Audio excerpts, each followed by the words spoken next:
Hello, everybody. My name is Roger Lee, and I'm the Assistant Director of Pre-College Engagement here at Drexel University's Charles D. Close School of Entrepreneurship. Thank you so much for being a part of our fourth Rising Starters competition. This is our first time being online, and we're really excited about it. It's going to be a different experience, and it's just so nice to look around the room, seeing a square full with all kinds of folks. We have deans, we have provosts, we have presidents, principals, students, advisors. So again, I just can't thank you all enough. I also want to kick off today's event by honoring all the moms. I hope you all had a very nice Mother's Day yesterday, and thank you for being here today. We salute you, we honor you. We're here to celebrate the spirit of entrepreneurship, specifically youth entrepreneurship. The students that you're going to hear from today are incredible. I had the honor and privilege and blessing of coaching all 9 teams that you'll hear from today. And when I tell you that the judges have their work cut out for them, there's some absolutely phenomenal works here. So again, I just want to thank the students. I want to thank the advisors, everybody that had a hand in this, the parents. And thank you all. It takes a village to raise an entrepreneur for sure, and you all played a major role in it. So congratulations to everyone. So today is going to be great. We're going to be here to honor our students, and we're going to kick things off with a few words of wisdom. And we will have some opening remarks by Dean Donna DeCarolis, who I'm proud to introduce in just a moment. Later on, you'll hear from Coach Zach Spiker, who's going to deliver a really motivational keynote address. And then the students will be presenting throughout the event today. In the end, we will have 3 that win prize money, and I'll announce those at the very end of this competition. But although we're competing, we're really here to celebrate. So I want everybody to know, whether you place, don't place, it doesn't matter, right? This is just the beginning of your entrepreneurial career and a really awesome opportunity that you will look back on. So again, we're here to really celebrate, motivate, and inspire everybody. So without further ado, I would love to kick things off by introducing the one and only Dean Donna DeCarolis. She is the founding dean and Silverman Family Professor of Entrepreneurial Leadership at Drexel University's Charles D. Close School of Entrepreneurship. And as you may know, it is the nation's first freestanding AACSB accredited degree-granting school of entrepreneurship at a university. It really is the first of its kind. She initiated a pioneering approach to entrepreneurship education for all. Dean DeCarolis' vision is to empower all university students with the mindset that they can be entrepreneurs. And she broadly defines entrepreneurship as an attitude that incorporates innovative thinking and doing in all facets of life and career. So without further ado, please join me in welcoming Dean Donna DeCarolis. Thank you. Thanks for the introduction, Roger. Thanks to all of you. And a big thank you from the bottom of my heart to all who made this possible, in particular, my Assistant Director for Pre-College Engagement, Roger Lee, for all the judges, for volunteering your time, and everyone who gave their time for this event. So welcome to Rising Starters 2021. Here at Drexel University's Charles D. Close School of Entrepreneurship, we're proud to empower young students such as yourselves through entrepreneurship education and practice. For spring 2021, we challenged all of you, our newest group of Rising Starters, to reach for new heights, develop an idea for a profit or a not-for-profit business, and pitch that idea to a panel of experienced, wonderful entrepreneurial judges. During today's exciting competition, we have 16 students from 9 different high schools who are going to pitch their ideas for a $2,500 cash prize. We are particularly honored to have as our keynote speaker, Coach Zach Spiker, who led our Drexel men's basketball team to the NCAA tournament this year. So very grateful to have him and honored to have him as our keynote. Central to an education at the Charles D. Close School of Entrepreneurship is the entrepreneurial mindset, which is resilience, creativity, and innovation. So if you're considering entrepreneurship in all of its forms, whether it's being innovative within an established company, as many of our successful close school graduates are currently doing, or starting your own company at some point in the future, this competition is an example of how the Charles D. Close School immerses you in experience the Drexel way. We give you the business tools and the innovative mindset that you need to be the entrepreneur of your life. And we offer a 3-year degree so you can graduate early and get started sooner. So please go to our website or contact me directly to learn more. We are so very excited to have you all here today. We hope you'll continue to think of entrepreneurship education and the potential that it has to offer. So have fun, network, cultivate those connections, and please keep in touch. I wish all of the contestants today the very best of luck. Back to you, Roger. Thank you so much for those warm remarks, Dean DeCarolis. We appreciate your support of this program. And at this time, I'm excited to introduce our esteemed panel of judges. They are incredible. Some of you may recognize them from our Diversity Entrepreneurs in Action panel discussion series that we did this past academic year. So some of them are returning and some are even more familiar faces, close school faculty. So let's jump right in. If you're here on the screen, if you just want to wave or throw up an emoji would be great. We have Janae Chizik Aguero. She is the founder and publisher of Modivos, bilingual magazine. Thanks for being here. We also have Jay Staton. He is the Chief Executive Officer of 3 different ventures, R3 Dance Consulting, Movement X by Jay Staton, and Bring It to the Marley. Welcome, Jay. We also have Deborah Titus. She is the Executive Director at Shine Society of Excellence Incorporated, co-owner of D&K Whip Appeal, and in her spare time, she's a K-8 entrepreneurial education coach at Penn Hills Charter School of Entrepreneurship, which is really the nation's first Charter School of Entrepreneurship, which is incredible. So thank you so much for being here.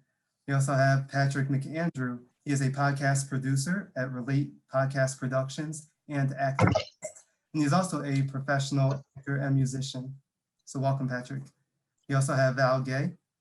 Val is principal of Davis, Gay and Associates, and she's also the Deputy Director of Audience Engagement and Chief Executive Officer at the Barnes Foundation.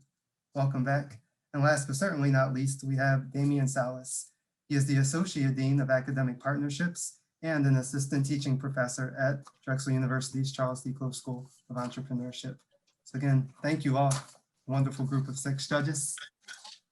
And without further ado, I would love to begin this competition officially. So to introduce our first group.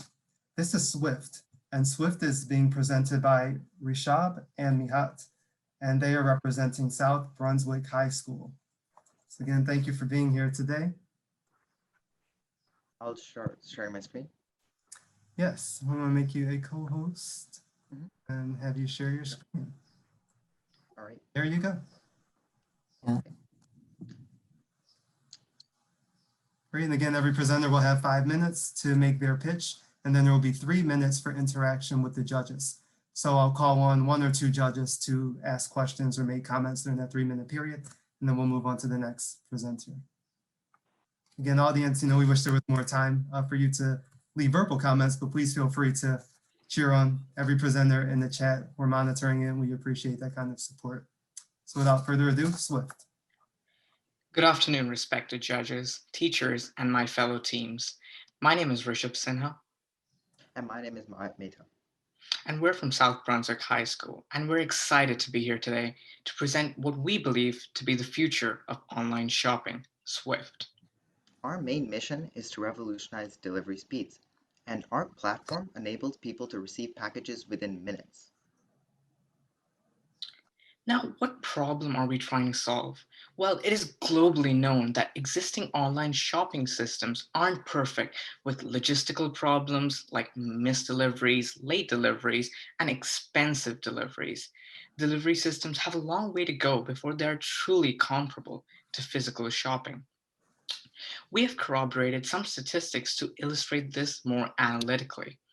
It is a fact that local delivery for non-prime users is $13 for same-day delivery.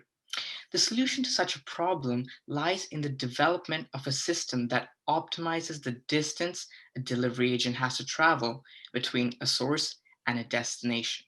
And this is exactly what we have done. So what's our service? Why is it so revolutionary? Well, we're simply an app that gets all the products nearby a user from all the retailers we have partnered with.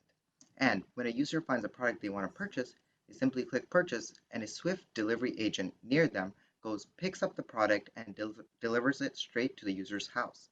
In the process, a user can view a real-time map of the location of the package.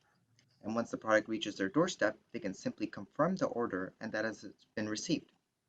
So who is this delivery agent? It's simply anybody that wants to make some easy money and has his driver's license and a car. So what's an example of our service in use? So say you got a new furniture such as a bed and you want to assemble it and you got it at your house and mistakenly You got malformed screws. Now, typically, you would go to a utility store such as Home Depot and pick up those screws and come back home and complete your project. But in these uncertain times, a lot of people want to stay quarantined and not go out. So they would typically turn to delivery services. So Home Depot luckily has one, but according to their own website, it could take up to 9 days to get their screws, and their project would be very delayed. But with our service, they could quickly go on the app and within minutes get their screws and finish their project. And if it can't get any better, our service is also environmentally friendly. And you may ask how? Well, typically when a user wants to buy a product, they would go from their house to the store to back to their house. And that's a full round trip. But we find the driver near the store, so it only goes from the store to your house. And that reduces the trip in half and reduces the carbon emissions by 50%. One of the most revolutionary aspects of Swift is, in fact, the way it works. With its intelligent algorithms, it is both environmentally friendly and very, very effective. With deliveries within 30 minutes, it works like magic. But under the cover, what's in it for retailers? Well, simply put, Swift offers retailers an additional marketing courtesy of its user base. And as for the drivers, well, they make easy commissions on products that they deliver for us. And by the same token, Swift also makes profit through commissions on each product sold. We split this commission between our drivers and us. Some people might be wondering, what are the projections for such a model?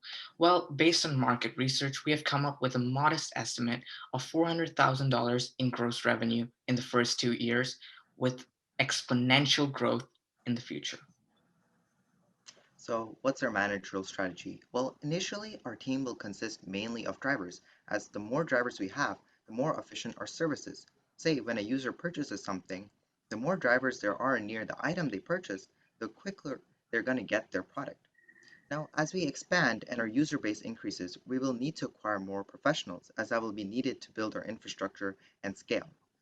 And to again reiterate, these drivers are no professionals. They could be volunteers. They could just be anybody that wants to make some easy money. And we're expected to launch within 2 months. We're already started partnering with other um, merchants and retailers, and we've already contacted them. And my role at this company is I'm the co-founder and lead engineer. And my role at this company is co-founder and CEO. We thank you for your time.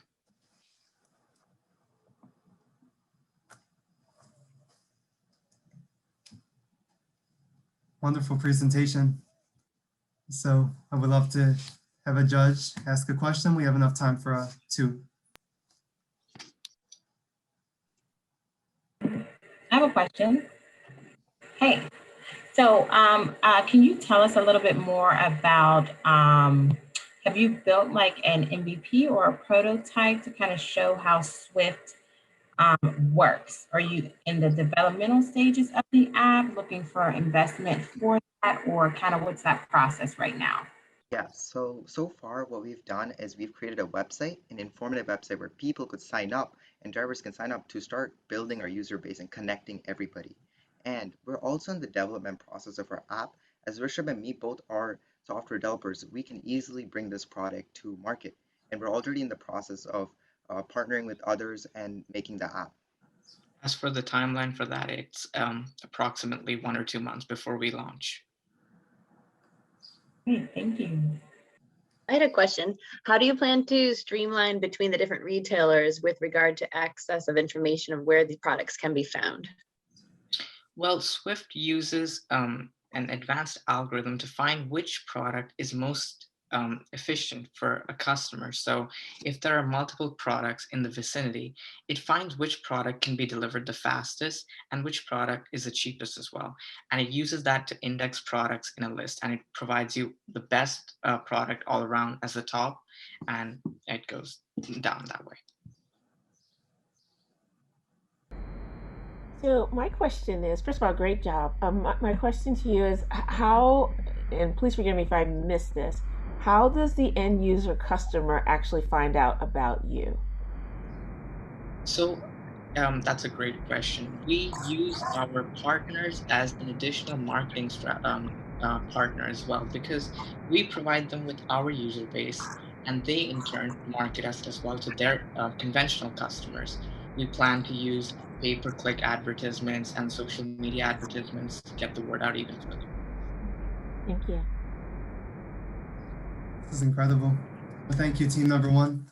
Great job. Great, so we are going to move on to team number two. And this is Seek Your Strength, presented by Sydney. And she is representing Penn Charter School. Thank you.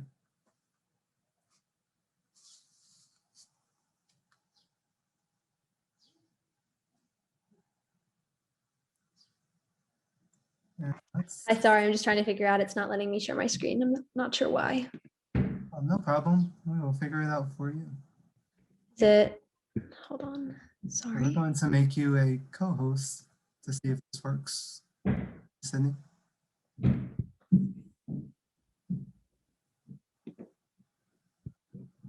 Okay, let me try it again. See if this works. Sure. Perfect. Okay. Great. Can everyone see it? That's perfect. Okay, perfect. Thank you. Hi, I'm Sydney Del Bello from Penn Charter, and this is my nonprofit organization, Seek Your Strength. Okay, now it's not letting me move it. Hold on.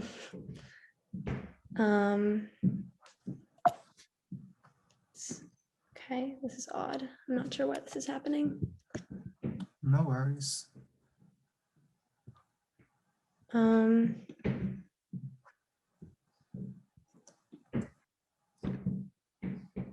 going to, there you go. Okay, there we go. Now that works. Okay. Sorry about that. Okay, so I'm Sydney Del Bello from Penn Charter, and this is my nonprofit organization, Seek Your Strength. So I was diagnosed with dyslexia at age 5 after coming home and throwing a whole tantrum to my mom about how I wasn't going to get into that college that you and dad went to because everyone in my school can read and I can't read one word.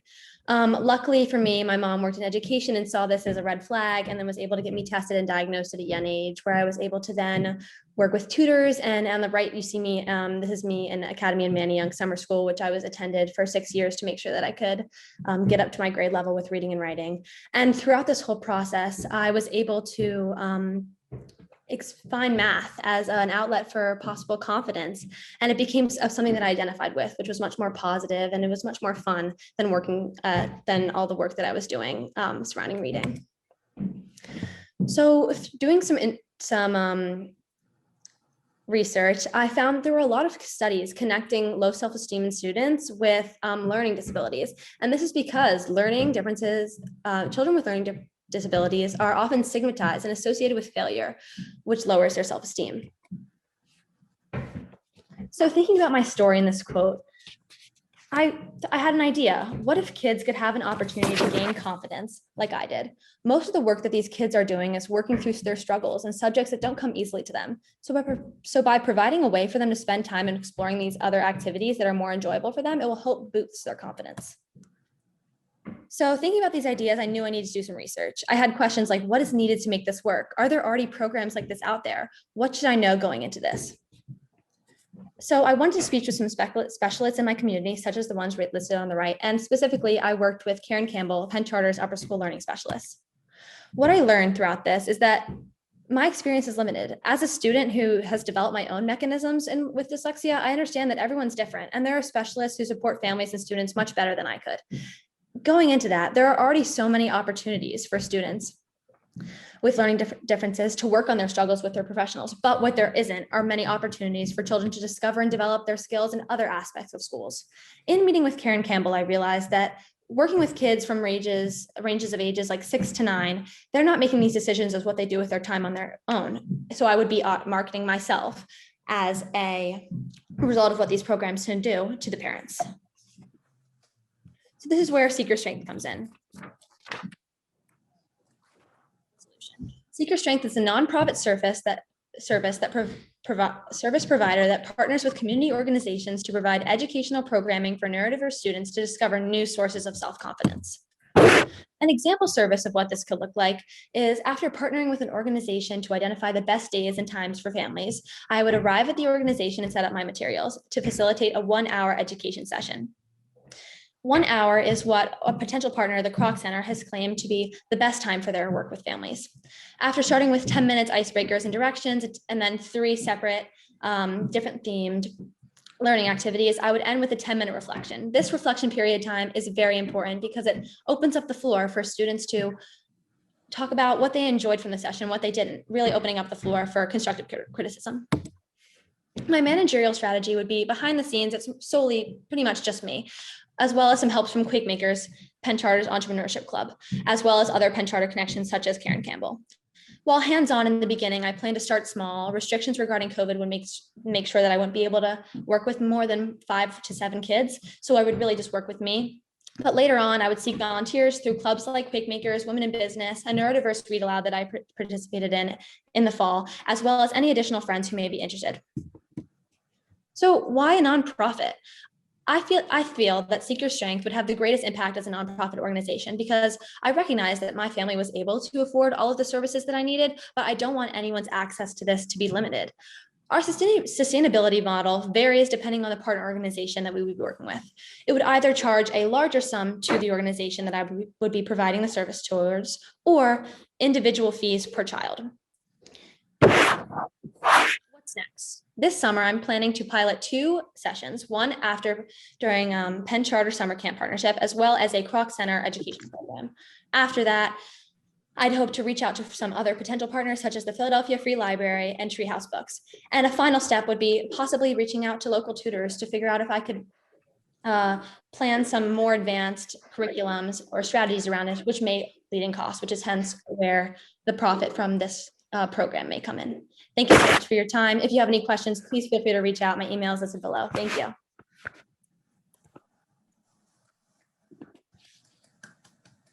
Wonderful. Thank you so much, Sydney.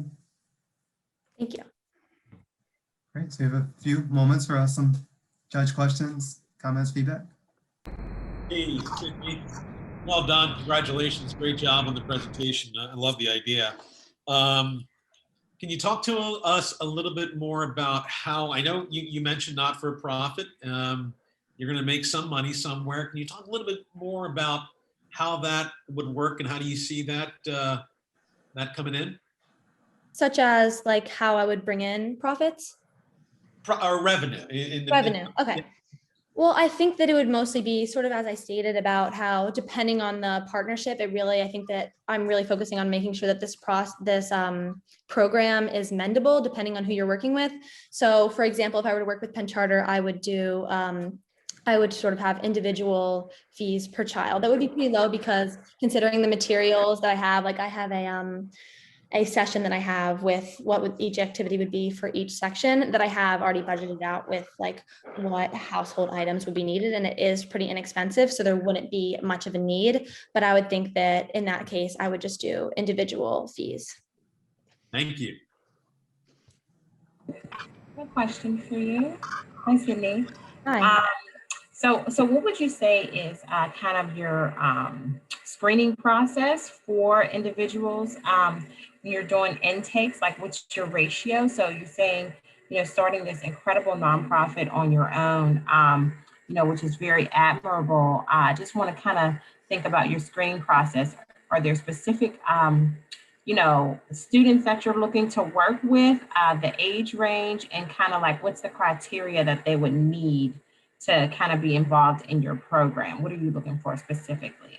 So I'm looking for students ranging from ages 6 to 9. And I think that as the program grows, I could do more like ages 6 to 7 as one session, and then 8 to 9. And then I think that they would need, I would be mostly working with kids with learning differences surrounding reading and writing, as to then that way the session could focus on other areas of school that would not be on those areas that are so hard for them.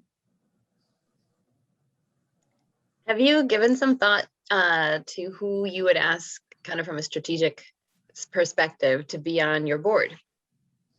I was thinking, I have not actually thought about that, but I think I could probably ask some people who such as I've mentioned Karen Campbell a few times throughout my presentation as a learning specialist at Penn Charter. And I think that she would definitely be a person who I would love to have on my board, considering her expertise in the area. Well, this is great. Thank you so much again, Sydney. Great job.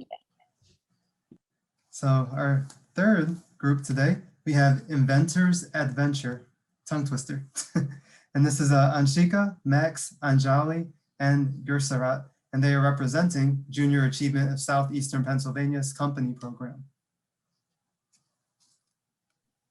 Hello, everybody. Let me just share my screen real quick. All right, can everybody see that okay? Perfect. All right. Hello, we are Inventors Adventure. My name is Max. I'm Anjali. I'm Gersrod. And I'm Anshika.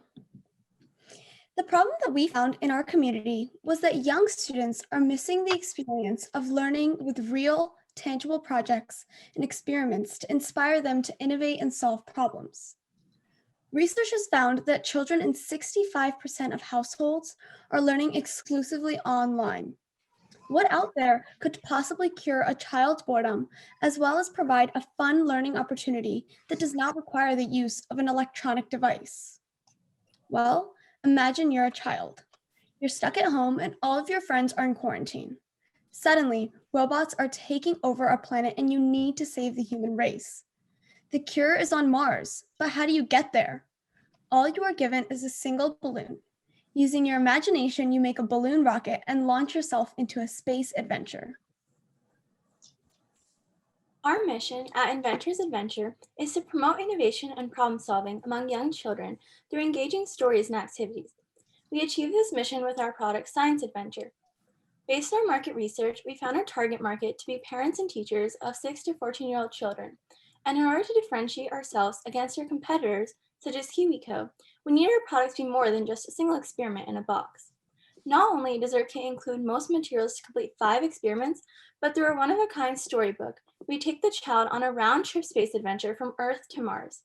The storybook incorporates each of the 5 experiments throughout the journey, as the child is confronted with different obstacles and has to problem solve to overcome these challenges. For instance, the rocket's battery breaks down and the child has to build a catapult to launch themselves back home to save the human race.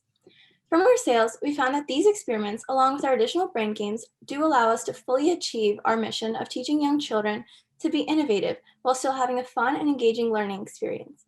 Some of our customers even said the science adventure was exactly what their kids needed and that they were over the moon when they were reading the story and completing the experiments. We executed our marketing strategy using social media and our email list. We partnered with iPraxis to whom we donate 10% of our profits, which was a selling point for our customers. We also teamed up with Girls First and the Boys and Girls Club to expand our target market. We established a buy to donate feature where customers could purchase kits for children in these programs. These purchases total over $1,300 in donated product, providing a kit to every girl in Girls First and 28 kits to the Boys and Girls Club. This landed a 66% increase in our total sales. Once our sales blasted off, we sold our entire inventory of 146 kits, which after expenses generated a profit of $1,770. So far, with the Junior Achievement Program, our company has been able to achieve a 342% ROI. The sky's the limit in where we go next in continuing to inspire young inventors and further increasing our revenue. Future plans would focus on expanding our product line through additional adventure themes, such as art or engineering, creating new stories within existing themes, expanding to retail venues, and growing our community to be more connected through our website and social media. Due to COVID, our company has had to operate virtually, which has been a serious undertaking. However, we have really been able to take off in this different environment and been able to run together as a team fluidly. While part of the Junior Achievement Program, our company was operated within their guidelines. It consisted of a CEO and 4 core departments, plus a book creation team that we added because we found that we needed certain people to be dedicated to the creation of the biggest part of our product. Employees were able to invest at the startup of the company to help raise capital and were compensated with a simulated wage, which helped drive motivation within the company. We self-published our book, hand-assembled, and in some cases, hand-delivered our kits. As we move into the future outside of Junior Achievement, the company will consist of a CEO and 5 departments: finance, sales, marketing, supply chain, and R&D. We will operate as a cross-functional team of members that are shareholders within the company, which helps drive motivation as well as a collaborative culture. As we scale up, we would look to build partnerships for product assembly and distribution to increase sales, accessibility, and our brand. With a high-performing team, strong customer demand, and engaging products, we have only begun to imagine, invent, and inspire. Are you ready to join us on our adventure? Thank you.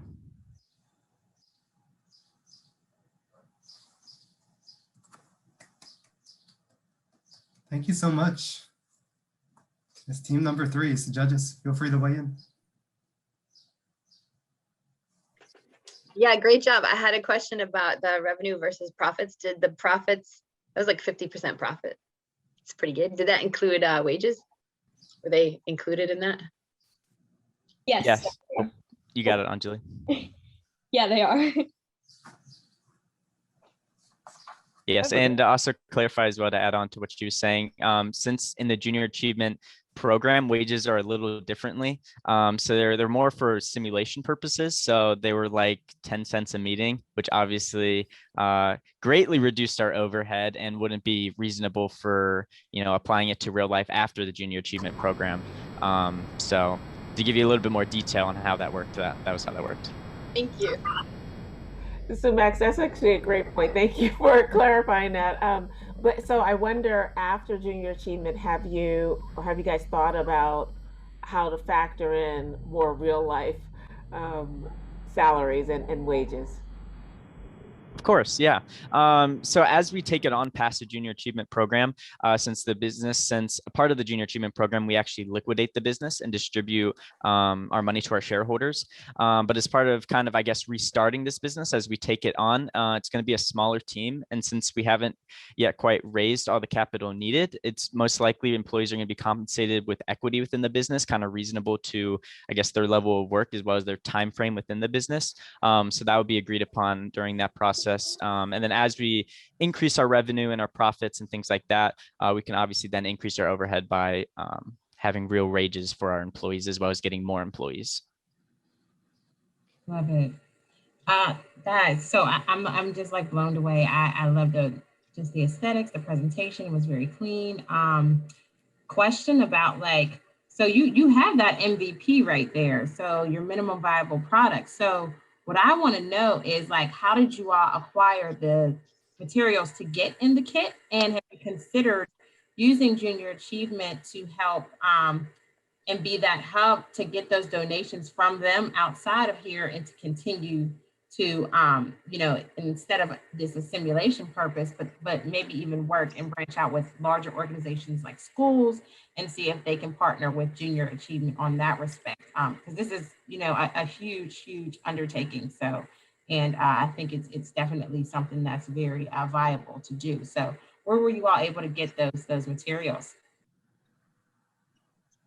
Yeah, so originally we were able to get our materials, the supply chain team was working in conjunction with the book creation team and kind of figuring out what specific materials were needed in order to help the students actually make the product or make the experiments at their homes. And we were able to get the money for that through the shares that we sold. And basically we would really, we would find different opportunities outside of that to get donations after liquidation now to restart the company or we would just go back to the shares idea. And to add on to what she was saying as well, as we continue to expand within the future, we would also look for more partnerships for both distribution purposes as well as assembly purposes to kind of make that process is bigger, more global, hopefully, and a little easier on us. One final question. Max, you mentioned at the end that after you liquidate and start again, that you would have a much smaller team. Who would be missing? Yeah, so a part of that, since this was a very collaborative effort through the Junior Achievement Program with about 25 students total, including myself, what I did is I basically reached out to the entire team and said, hey, since I'm the CEO and I'm going to be the one taking on to this new venture, I kind of reached out and was like, hey, this is the new venture as a part of, because I knew this was, we worked all together on this. Would anyone like to join? And since a lot of the students within the program are seniors and other things like that, they're going on to college college and weren't necessarily as interested in continuing on after the junior achievement program. So with the students that we have right now that reached out to me, it's only been about 9 total of that 25. So that's, I guess, how we arrived at that smaller team. Got it. Thank you. Thank you so much. So we're going to move on now to team number 4. We have another soloist, and this is Sean. He is presenting Janus Jobs and representing Springside Chestnut Hill Academy. Welcome, Sean. Hi, I'm going to share my screen real quick.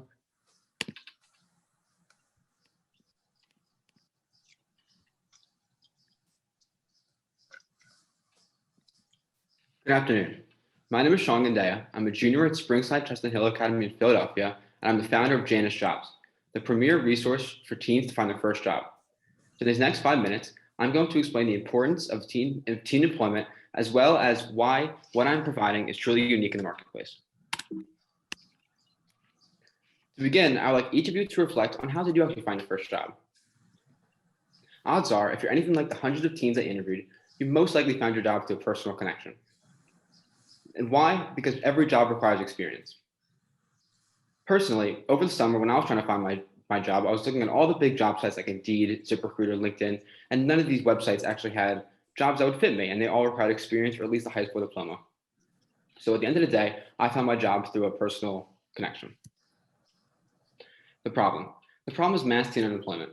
According to the World Bank, of the 1 billion young people who try to enter the job market, only half of them will find formal jobs that exist. The teenagers are the future, and I'm just trying to prepare them for it. Why is it important? Well, one is there's an increase in lifetime income. Every year that a teen works in their teenage years, their income actually raises 12 to 14% in their 20s. There are also skills such as effective time management skills and learning the value of a dollar, as well as links to higher graduation rates and less likelihood of being involved in the criminal justice system. That's why I built Janus Jobs. Janus Jobs is a website to help teenagers find jobs, internships, and volunteer work near them. My website serves as a giant connection network between the employer and the employee, as well as providing tips and tools to help teenagers find the job they're looking for, as well as secure the job that they're looking for. The competitors. The big competitors right now are Indeed, ZipRecruiter, and Monster.com. So Indeed has a pay-per-click model, while ZipRecruiter and Monster.com both charge $249 per month for employers. Employers are willing to pay for the $250 a month for a higher level job, but employers are not willing to pay for a summer part-time job for teenagers. Also, none of these are actually focused on the teenage market, where I believe I hit the niche. One of these websites is HireTeen.com. If you search up the first job on HireTeen.com in Ambler, Pennsylvania, the first one is school receptionist or administrative assistant, and it literally says on it a high school or equivalent preferred. So clearly not meant for teens. The other website is Teens for Hire. Teens for Hire, as you can see, is very outdated and not easy for teens to use. So I built janusjobs.org. I've interviewed both employers and employees and teenagers in my area and discovered that there is a need for my product. I'm also working with 3 different students in my school to find out to find them a job for the summer and a part-time job. Here's a video walkthrough of my website. So this first page here is the home page, which will have every information, and this is where the job finder section will be, and each job has their own specific page, and then the resume builder, which is for the tips and tools section, which will come in the future. And then here is where employers post their job.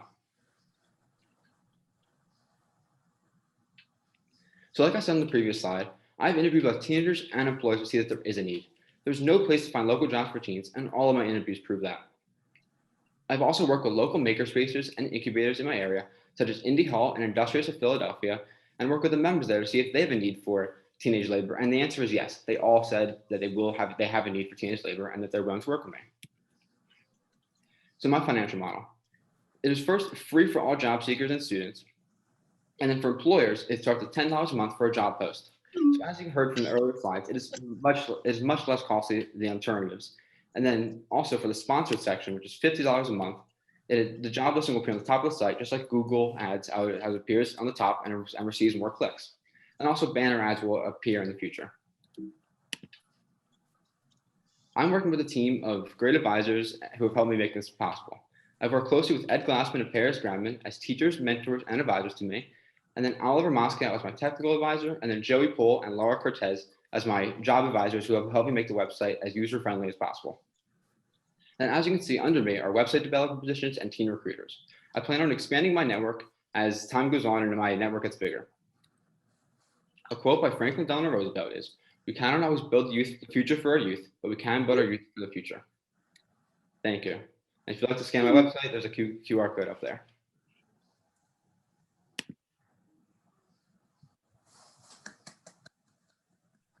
Hey, Sean. That's awesome. Great presentation. Really enjoyed that, and I think it really is fulfilling a big need in our society. I'm curious if you have any ideas on how to go about making this website available to all the teens that are out there. I guess in what ways do you see this website being able to reach all the teenagers out there looking for jobs? Yeah, so right now I've been just trying to get my school and just getting word of mouth to make it as big as possible. But I think in the future it's going to stay as word of mouth, and I'm going to do some advertisement here and there. But I think if you want to find the one place for jobs, I think my place will be, and I think through the word of mouth, everything will be able to expand from there. I had a question about the name. How did you come up with the name and the logo? I know you said you're team focused, team based. How did you go about? What was the process behind that? Yeah, so Janus is actually the Greek god of like doorways and pathways at the new beginning. And once I found that, I was like, this is the perfect name for my company, which is literally new beginnings and new openings for teams. And the logo just matches what Janus looks like, and it's Jason Janus jobs. Thank you. John, great job. So I have a question about your actual teen market. So you mentioned Ambler and you mentioned some other suburbs. So are you looking at the universe surrounding Philadelphia, or are you also including Philadelphia teens in that? Yeah, it's really looking at everything. I don't know if that answers the question, but right now I'm focusing on the Philadelphia region, and then I plan to expand in the future. Great. John, hi. Very, very impressed. I'm impressed with your depth of knowledge, your concentration with market research. You did some secondary market research as well as some very in-depth primary research. I was really captivated to see how you're going to track and kind of how you've been building those skills to develop the 3 students that you would like to get placed in those jobs, hopefully before they graduated. Kind of how are you tracking that, and kind of what's your strategy to, are you using them as like, potential, to use your site as a resource? Like, how are you kind of helping them get placed in those jobs? That's a good question. So first, yes, my website is going to be like the base of what they're looking at. But then I'm also acting almost as like a concierge service where whatever they need, I pretty much provide. And I'm almost acting as a recruiter as well. So I'm kind of just fitting their needs and searching the area for jobs for them to make it as easy as possible. I hope you're going to work for yourself once you graduate and pay yourself very lucratively. I will. I had a related question. Did you have a minimum number of job postings or users that you'd have to reach in order to have kind of a livable wage, or to pay someone for part-time or for yourself? Did you go through any projections like that? I have financial projections, but nothing really that specific. Right now, I just believe that it'll expand exponentially. So I'm trying to get word of the mouth. And once I get like my first job posting, I hopefully expand from there. But right now, I'm not really focused on a viable salary. This is great. Thank you so much, Sean and judges. Thank you. Sure. So now we are going to hear from Everlasting Cloud, and that's presented by Emily and Anshu, and they are representing Downingtown East High School.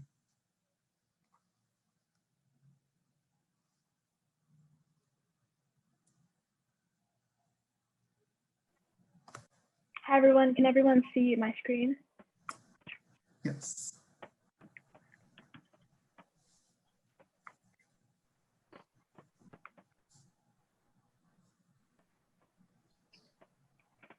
Starts. I'm Emily. And I'm Anshu. And we're here today to tell you how to stay hydrated. Meet our new water bottle, the Everlasting Cloud. I now pass it on to Anshu to talk about the problem. The problem. Water has many health benefits and is an essential nutrient for our bodies. It regulates body temperature, protects one's tissues, aids in digestion, improves blood oxygen circulation, helps in cognitive function, keeps your skin bright and healthy, and so much more. But more often than not, people forget to drink enough water each day, and that can lead to dehydration and will become a habit if left unchecked. Many apps that remind you to drink water take forever to set up and may contain hazards to cybersecurity. When you don't have your phone with you, or if you don't have an internet connection, our water bottle will still have the ability to remind you to drink water. You can travel without worry. Have you ever faced these problems before? If so, we have the perfect solution for you. Let me introduce you to our product. It's a water bottle with a timer that will activate when a sensor detects that you put the water bottle down after a drink. Once the timer is up, the water bottle will light up or play music to remind you to take another sip. Reminders will be communicated with the user, even when you don't have your phone. The water bottle is all you need. With our busy lives and having more things than we can remember about, our water bottle can keep track of when to drink water for you, so you have less things to worry about. Some apps require you to be connected to the internet in order to use or access important features.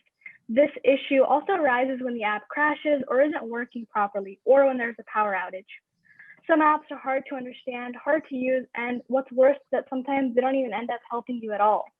Our product is quick and easy to use for all ages. Plus, it doesn't require a huge setup.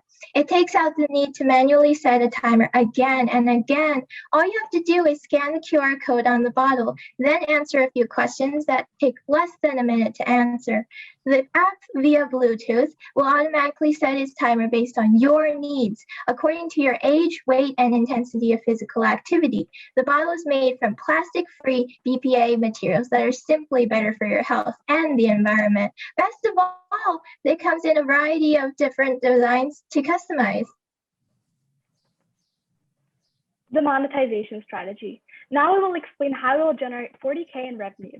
We will display and sell our products in stores such as Amazon, our school store, and our own web store. We offer rewards to customers who make multiple purchases and purchases above $30. And with a monthly subscription, our app will also provide health information and necessities. We'll also reach out to popular YouTubers to do paid promotions for our product. And we'll partner with charities and nonprofits to help increase sales with advertisements by donating a percentage of our sales to charity. We plan on building upon these strategies as we expand our company. Now I pass it on to Emily to explain our managerial strategy. Thank you, Anshu. In our informal linear structure, Anshu and I are the founders and co-CEOs, and will work to set goals for our team and organize plans to achieve those goals. Our team will branch out into different divisions who will collaborate and report directly to us. We will work closely with our team and achieve our company's objectives.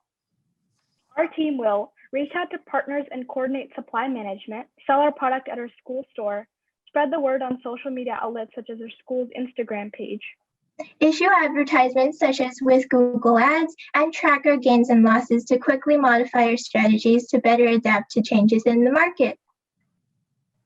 Thank you for your attention this afternoon. We look forward to hearing your feedback.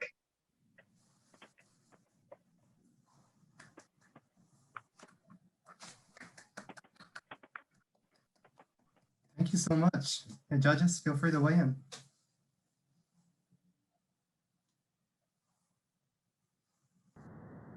Great job, Emily and Anshu. So a question about the customization of the bottles. Like, how does that work and how does that impact your overall bottom line in terms of revenue and expenses?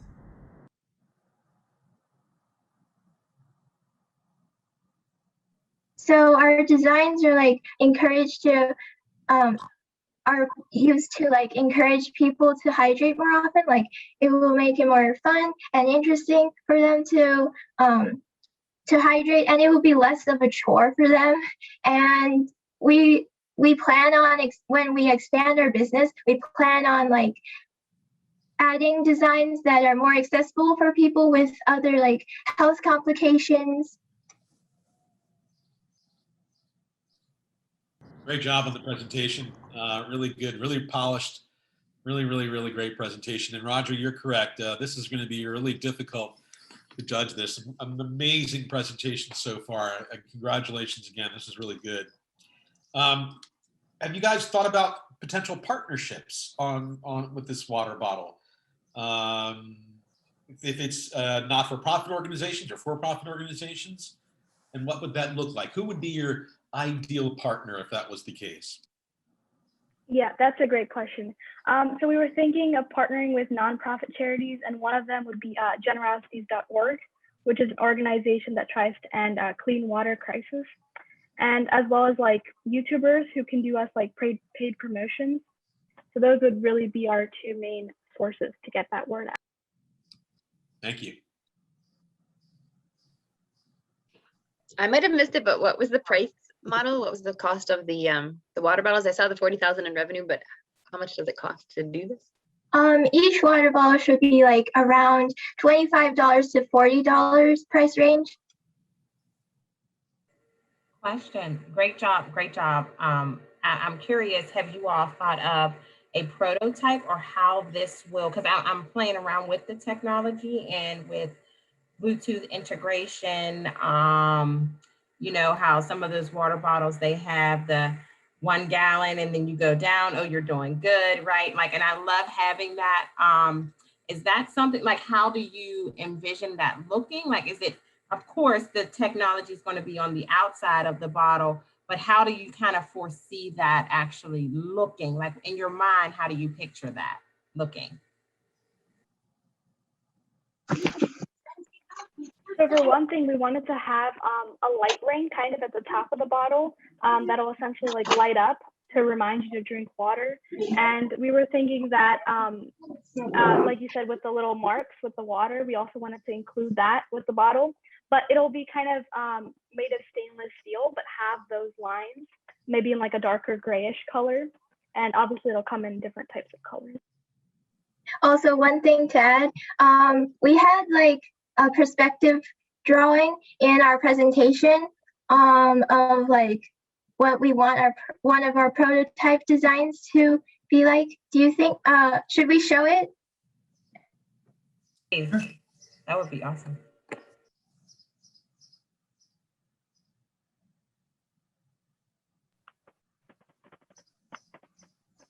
Let me just share my screen. So on this slide, we were thinking something like this to the right with a little light ring with a white circle. And then you'd have that blue line that goes down that kind of shows you how much water.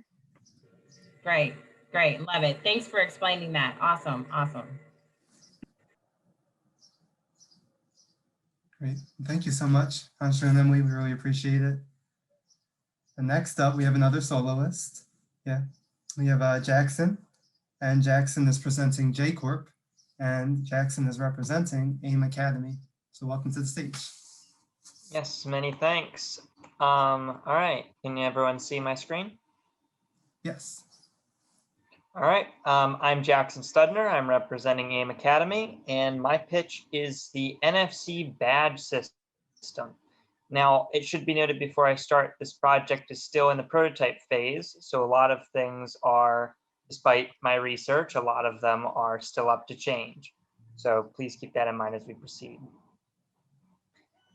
So the real problem that my product sets out to solve is that a lot of people, and especially my generation, are obsessed with their phones. People are not very into history, and not just history, but nature, history, and really the things around them.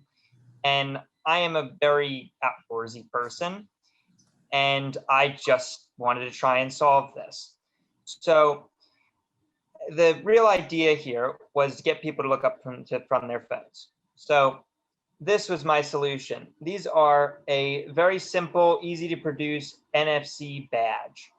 And these integrate with the phone and allows you to communicate information. So for example, you could have one of these on a historical monument like the Valley Forge Arch that was seen in the last slide.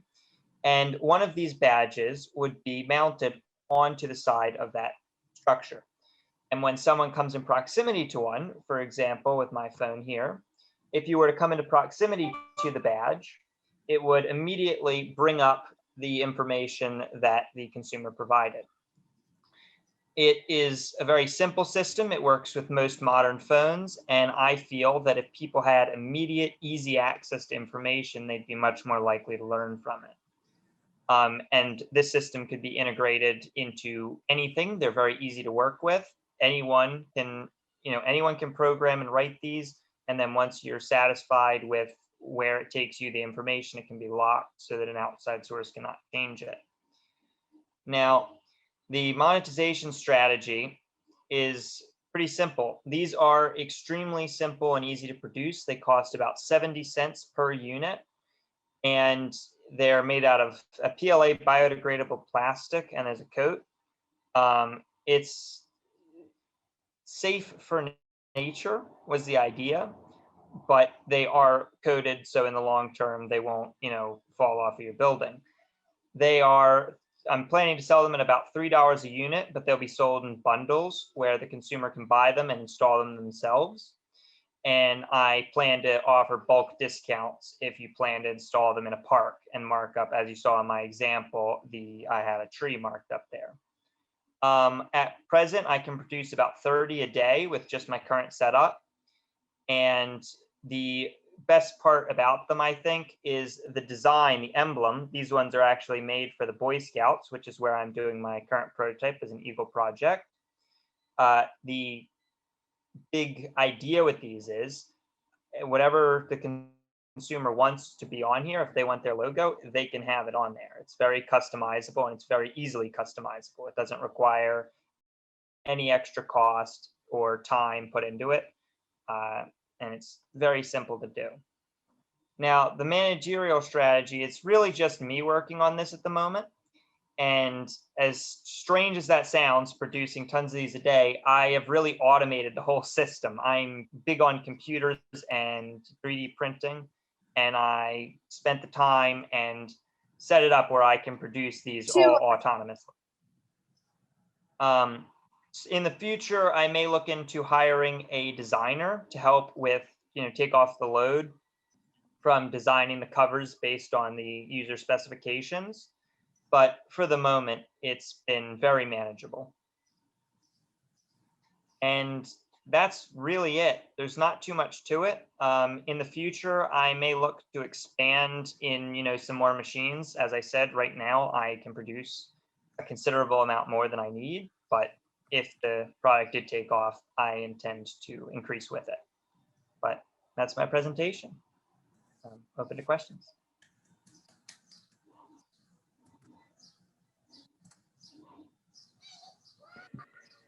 Talk about innovation, Jackson. Wow. Oh my goodness. Biodegradable plastic. You can produce in 30 days. I mean, I have a couple. Can I hire you? Say that again. You can produce 30 in a day. 30 in a day. Yeah, 30 a day. I can produce them relatively quickly. So, and you're 3D printing all of these? Yes. Okay. And what tech is there a chip or like how do you? So these use, this one doesn't have a backer on it. This is a little chip called, it's an NFC tag. It's a very unexplored technology, and I saw it and I just said to myself, I need to do something with this.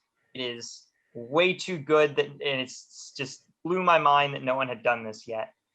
NFC basically it takes your phone signal and it works sort of like the SD card in your phone. It stores a very small amount of information and it doesn't require electricity.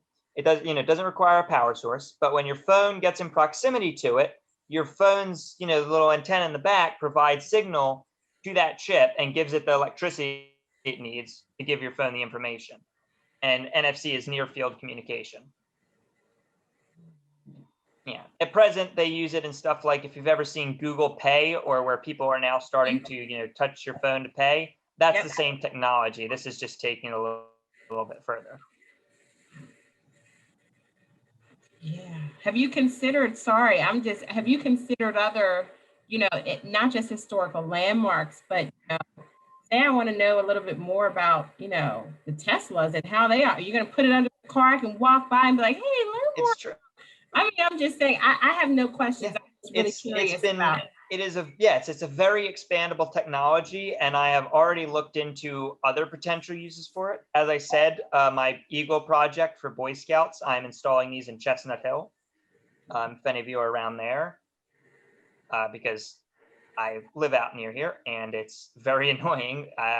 Me and my friends are walking there, and no one knew there's an old water trough there. It's a horse trough. No one knew what it was, and it's astonishing to me. There's so many historical monuments, but in addition to history, it is very expandable. If you wanted to have these in your business to help give people directions around, I don't know, if you have glass walls or something and you don't want to put up a big sign that says this way, bam, stick that on there. The idea is to make things easier and integrate people's phones, because a lot of people's business ideas aim to get people off their phones, get people into nature. But as much as I'd love to do that, people just love their phones. And this is a compromise, I suppose. It lets people be on their phones and still be seeing what's around them and interacting with it. Thank you. I have a quick question. Nice job. Well done on the presentation. And love the idea as well. Jackson, can you talk about your competitors? Who are your competitors? Well, in this case, it's, as I said, I'm really experimenting with this technology. There's not really competitors. The real people that use the technology are more, Google Pay and different companies like that. The only people that do similar with Wi-Fi chips like this are on Etsy. You can buy, and they make like NFC chips that will give you your Wi-Fi code. You just tap your phone to it and it logs you into the Wi-Fi. And they have stuff like that. But in general, when I was looking into the project, I only found one other example where someone had set up NFC tags at a park, and they were for dictation. Like you could touch your phone to it and read what the sign said. Thanks, Jackson. Jackson, great job. Question, and I might have missed it. How are you marketing this to, who is your end user or ideal end user, and how are you marketing your product? Well, at the moment, the end user is more of different towns and park management. But in the future, I really see any business who's interested in, just streamlining any task really related to getting around or getting involved with your surroundings. And advertising, as I said, still a prototype, but in terms of advertising, I plan to do mostly social media and just around. But outside of that, I really haven't put that much thought into advertising. And if you are really interested, feel free to contact me and I can get back to you once I get this whole thing set up. Great, thank you. Nice job, Jackson. I can see so many applications for the technology. My mind went to, I love how you were like, keep the phone, but let's educate, right? Keep the phone, but get interested in your surroundings. When you said historical monuments though, I'm like, wait, would you be allowed to put this on it? Number one. And then I thought teenagers would have a heyday with like vandalism and moving these tags to other things just to make you laugh that you thought we were talking about this, but really now. So I was just wondering if you gave thought to that, or if you could address that just a little. I have actually. Biggest problem with NFC tags right off the bat, they're open, they're designed to be changeable. Anyone can change them. So the first thing I did was look into it. And while they are harder to come by, specific tags can be locked to the point where they cannot be changed after they've been set up. So that's the first thing I did. These chips, once you set them up, there is a feature on an NFC app, so pretty easy to get, did not design it. They have them commercially and easily available. You can now lock these chips once you get it set up, and it can't be edited after that. And that solves the problem of people changing them. And the issue of people moving them, I had a fun time trying to figure out how to mount a piece of plastic to stone. I was like trying to figure out, maybe I set it on a pedestal, but I want to keep the cost low. So I came up with it's similar to foam. You ever see the peel and stick hooks? A peel and stick, yeah, sure. Yeah, they're amazing, but you can't do that on stone. So I went to epoxy glue, and then epoxy can't work because you don't want to damage the stone. So I ended up going with putting foam backers on them, like what you see in a camera case. and it just takes I need to make a specific mix, but for the moment it takes, you put super glue on it. As primitive as that is, it's what works for the moment, and press it up against, and it will harden the foam into a similar form as the stone. And it's worked pretty well for me where you can't get it off. It's wonderful. And thank you so much for that, Jackson. Wonderful questions, judges. Amazing. Thanks for your time. Of course. Great, so we are going to move on now to team number 7. Oh, we're moving along. Team number 7 is Eco Up, and this is presented by Leo and Shandoval, and they are representing Newman and Goretti High School.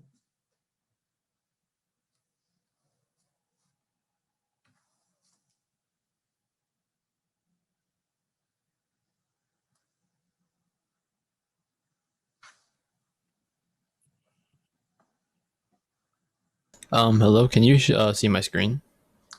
Yes. Okay.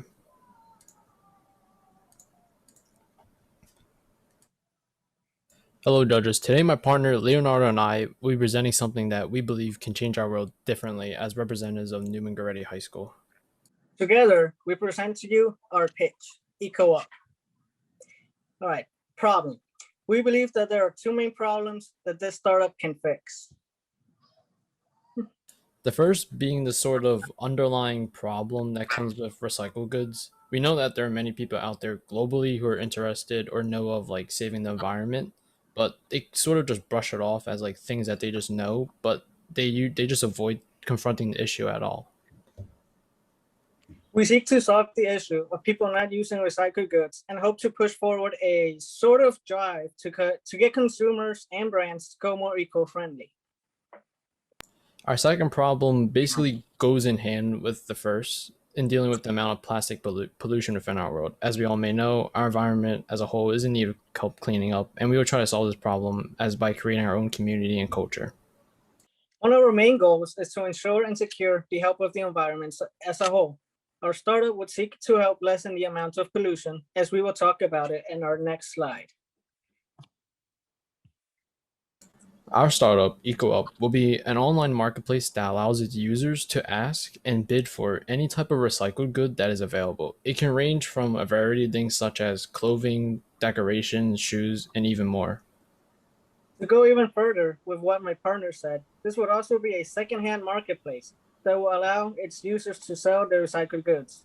With this, there will also be a distinction between brands offering to sell their recycled goods, in which users will also be able to and bid for. So our platform will offer services to both consumers and brands to sell their recycled goods here. With this, we believe strongly that our startup would then sort of popularize or breed the idea of recycled goods being used, and hopefully be able to create our own culture with them that everyone can join along with, similar to like other clothing communities out there. With this, more brands will hopefully see this opportunity and begin using the plastic polluting our earth to create more types of recycled goods, such as shoes. What we wanted to try to do with this is basically apply the same concept of the hype beast clothing community, in which they sell, ask for, and hype up the brand name clothing on an online marketplace and social media. We wanted to replicate this, but specifically targeted towards recycled goods, especially with clothing, as we see that many companies are trying to push towards creating shoes or shirts out of recycled materials, such as Nike, after they have released a recycled shoe that over 1 million people bought. We wanted to create something innovative that would help push this agenda for corporations and brands to begin using recycled goods and trying to make it something that can be profitable for them until it becomes a household name for everybody else. For now, we would try to create a community revolving around young adults and teenagers, as they are probably the most susceptible to learn and understand our startup's goal and to participate within it. With this, we will go on to the next slide about how we will plan on making our money. We plan on making our money from this marketplace by charging our users a 10% commission fee on each transaction that is made on our platform. Our business model includes us targeting an estimate around about 4.5% of the global apparel market, which comes out to be 7.2 million people out of the 161 million people who participate in the market currently and purchase items. If young adults or even teenagers spend at least $50 annually on our market, that leaves us to earn $5 on each purchase, which will result us in making $36.2 million within a year. When we project ourselves to be able to make $108.7 million, or even much more than $163 million if we were to target even more users of the global apparel market as our company grows by 2023. With this, we will move on to an important factor that is crucial for our company. An important factor would be our management. In other words, how we maneuver our employees. Here at EcoUp, we believe that creating an overall work environment for our employees plays a crucial role in their determination. Yes, motivation is what fuels our desires to achieve and strive for better things. What better way to fuel this motivation for our employees, but with various ways to boost their own determination. What we mean by that is to simply design an inviting working environment for everybody. We plan to achieve this through the installation of places where our employees can spend their leisure time and get some work done. For instance, lounges, cafes, office gardens, and other areas of interest. We will take requests from our employees with great consideration. With that being said, we would also like to bring to light the important impact that our employees have on our business. Not only are they the backbone of our own business, but they are what makes everything come all together. Nothing would be possible without their unending support. Correct. Nothing would be possible without them. So that is why we want to make our employees feel like they are at a place where they feel comfortable and safe. Not only that, but we must not omit the fruits of their hard work. We plan on giving our employees a preview and a summary of their work. A preview of their next upcoming task will explain to them what the task at hand may be. It will also include the value and importance of their work here at EcoUp. The summary will demonstrate the fruits of their hard work and thus empower them to strive for greater feats. Yes, with these ideas incorporated, our employees will be able to get a grasp of what can be done if we all decide to work together for a common goal. Let's not forget one thing. That's probably the most important thing for our job, which is trust. Nothing can be achieved without having trust in those whom we work with. Our employees are more than just our own employees. They are like what make our working environment a place that we all can call our own home. By putting our trust in the hands of our employees, we can all make something good work. Along the ride, plenty of relationships can be formed, which in return would truly make working environments a second home. Nothing is more important than the trust we have in one another to achieve a common goal and strive for a common purpose. And that concludes our presentation. Any questions? Yeah, great presentation, guys. I really love with what you're saying, especially with all the sustainability efforts that are involved with that.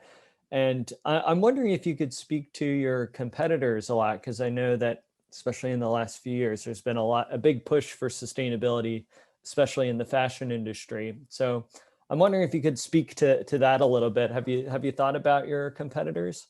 Yeah, we thought a lot about our competitors, as they are definitely right now, our competitors are probably marketplaces that are already established and selling secondhand goods already or selling clothing already. We plan on competing with them by sort of like starting out small, and then we're going to branch out more to recycling good brands that, you know, specialize in recycling goods before they get that opportunity. So we're pretty much going to like hunt them practically.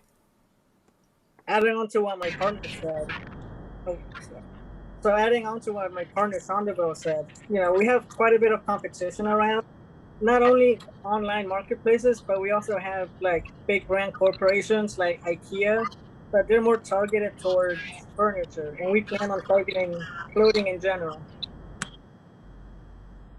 So Leo and Shantaval, what a great presentation! What a great idea! I really appreciated your thought about your employees. Well, I don't think I fully understand how they will be managed or how you will, I don't know, send them out to do the work. Can you explain a little bit more about the employee role in your company? So what we plan out for our employees is we want to have like some sort of headquarters around, or if our company gets big enough, that it hopefully might at some point go around, be globally, or maybe even just around the country, nationally.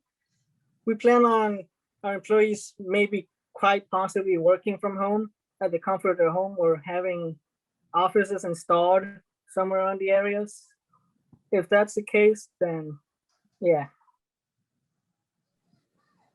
Hey guys, great job. Can you guys hear me? Yeah, I can hear you. Great job. And this whole idea of eco-friendliness, you know, decreasing your carbon footprint is huge. Have you all considered something along the lines of upcycling? Upcycling has been really, really huge, where you're taking those recyclable products and you're adding some value to them. So maybe even hosting, you know, and having your employees maybe even have some projects where they can kind of recreate to where it's a new product in the clothing market, and upcycling that clothing, as opposed to you know, just another type of secondhand type of online workplace. This might help with your building your competitive advantage and just making sure you're adding that value to that recyclable clothing, especially with dealing with the youth, you know, and that brand development as well, you know, and hyping it up in that regard. If you're kind of hyping with upcycling, that might be a new trend to consider. We actually did think about this quite a lot. So we planned on getting possibly sponsorships or deals with brands that specialize in probably, you know, like creating items that keep up with trends. So we would team up with them and basically promote that item for them on our website. That's great. That's great. Thank you. So what you're saying is you would take the recycled materials and the brand would then kind of upcycle and you would be selling. Is that what you're saying? Yes, pretty much. Mm-hmm. Cool. This is great. Thank you so much. Really appreciate, again, judges' feedback, wonderful presentations. So we have two left. First, we have the Paw Protector, and that's presented by Monty and Aiden, and they are representing Harrington High School.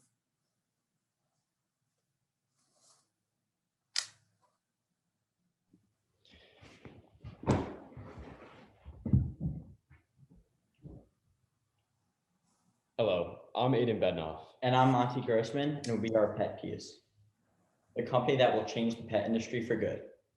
We are sophomores at Harrington High School who are both passionate about business and are always looking for ways to make more money and change the world. Both of us grew up in homes with pets always running around. Our moms resented our dogs for constantly tracking in mud, and in this case, for many households in our area. Aiden and I conducted a survey of a sample of 40 dog owners in our area. When we asked about their biggest issue with their dog, 29 out of 40 complained about them tracking in mud and dirt. Many pet owners' floors often look like this image. And in our case, we were always forced to clean it up. We tried to find solutions such as washable cloth coverings, but they were a pain to get on and off, and it was the worst to wash. We think it's about time we fix this very common problem. After years of research, we created the solution, the Paw Protector. This product is a spring-based mechanism where when pressure is applied by the dog's paw, a biodegradable covering envelops the dog's paws. It is completely comfortable for the dog and has been wear tested to make sure that their paws stay clean when they get back inside. All you have to do is place your dog's two front paws on the Paw Protector and then repeat the process on the back two legs before they go outside. When they come back in, take the coverings off and dispose of them. Our unique selling proposition is that while contraptions like this do exist for humans, as shown in this image you can see here, there has never been such a complex yet simple mechanism for pets. It is biodegradable, unlike any other product on the market today. The dispenser makes it easy to put on our product without a fight. And since the Paw Protector is disposable, you won't have to worry about cleaning. We would be the first to insert disposable paw coverings into the pet supply market while still ensuring an eco-friendly and effective product. We plan on selling the dispenser with a pack of coverings for $45. Additional packs of coverings will be sold separately for $5. We plan on importing our product from China in order to reduce the cost of labor and manufacturing, and we'll work closely with our factories there too. It costs us $7 to make the dispenser and only $2.40 to make a package of 24 coverings. Our margins are exceptional. We will be making $38 profit by selling just one dispenser and $2.60 for additional packages. By bundling our dispenser and coverings, we are making our deal more appealing to the customer. We plan to sell the paw protector to middle and high income homeowners who have been struggling with this problem for years. We will sell directly to customers off of our website, and we will also be getting our product into retail stores such as PetSmart, Walmart, and Target, so we can reach a wide range of customers. Pet Peeves plans on having all of these positions to bring our company to the next level. We do not have any specific people, but we are currently in the process of recruiting these positions. Our director of marketing will be in charge of public relations and advertisements. We plan on promoting our product through print advertisements with magazines and social media. We feel that high-end magazines will appeal to our demographics strongly, and that social media can appeal to our demographics with video outreach as well. Our head of inventory will keep track of all our products that are coming in and out of our warehouse, and will oversee all that goes on with the products still left. Our head of shipping and receiving will be our communication with the product manufacturers over in China. They will make sure that we are on the same page with where we outsource our product from and prevent anything bad from happening. The head of financials will help us track our expenses, our revenue, and our net profit. This is a very important job, and we will need an intelligent individual to help us stay on top of our financials. He will also be in charge of company investments and taxes. Lastly, the two of us will oversee Pet Peeves as a whole. We will manage our staff, be in charge of hiring and firing, and make large company decisions. We will also assist in sales, marketing, and financials, along with our management team. We are looking for $300,000 for 15% of our company, valuing our company at $2 million. Our company's potential is ginormous, and we would not be surprised if our valuation eventually soared past this. Additionally, we have a utility patent in place, so this will drastically reduce competition and increase demand of our product. This money would be used for warehouse space as well as inventory. With this investment, we would really be able to push our company in the right direction and cement our name in the pet industry. Now, who wants to join us in the perfect product for pets?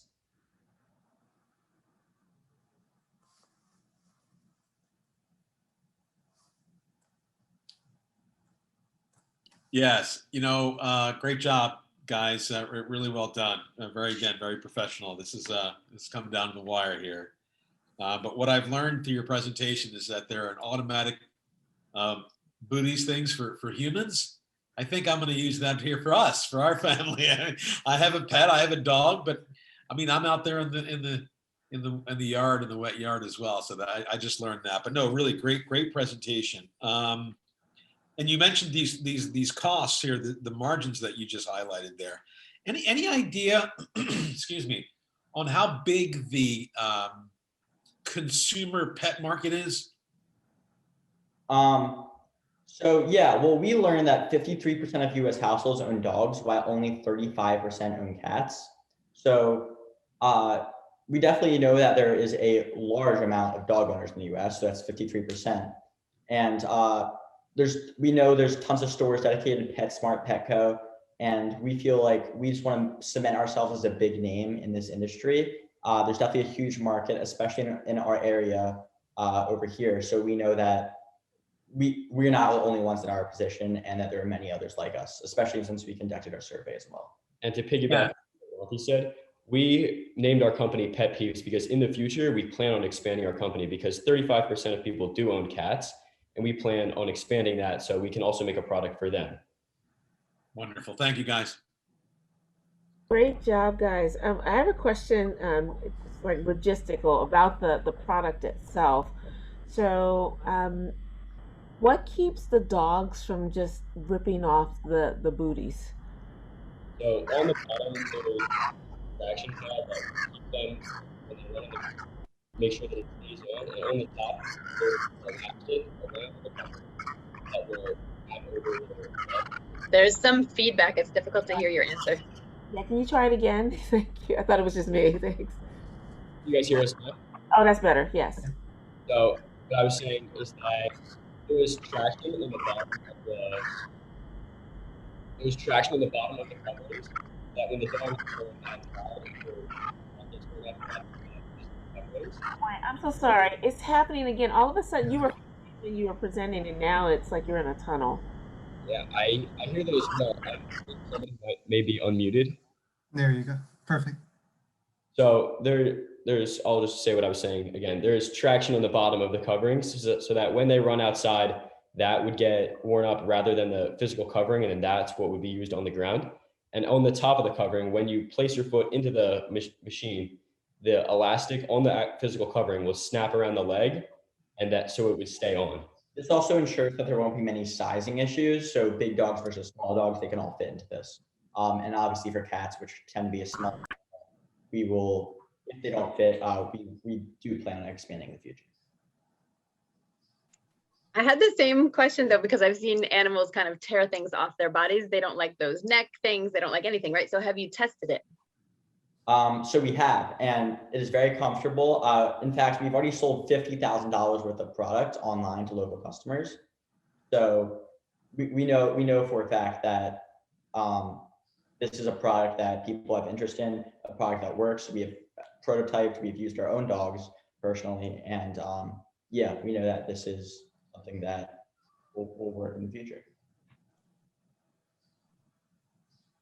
Hey You might guys, want to add the picture of the dog with it on their feet to your presentation, and or instead of the human foot into it, the dog foot. That would help greatly. yeah, guys. To add on to that, I think you guys did a great job. You guys really hit a pain point, and really recognized a great opportunity, and really put a twist on and something that was already invented, and you did a great job, being able to rethink and repurpose that. So the dispenser, I'm just trying to wrap my head around what the dispenser looks like. So it's like kind of the shape of like a tissue box, and like they push their foot down and then it like latches, and is that kind of?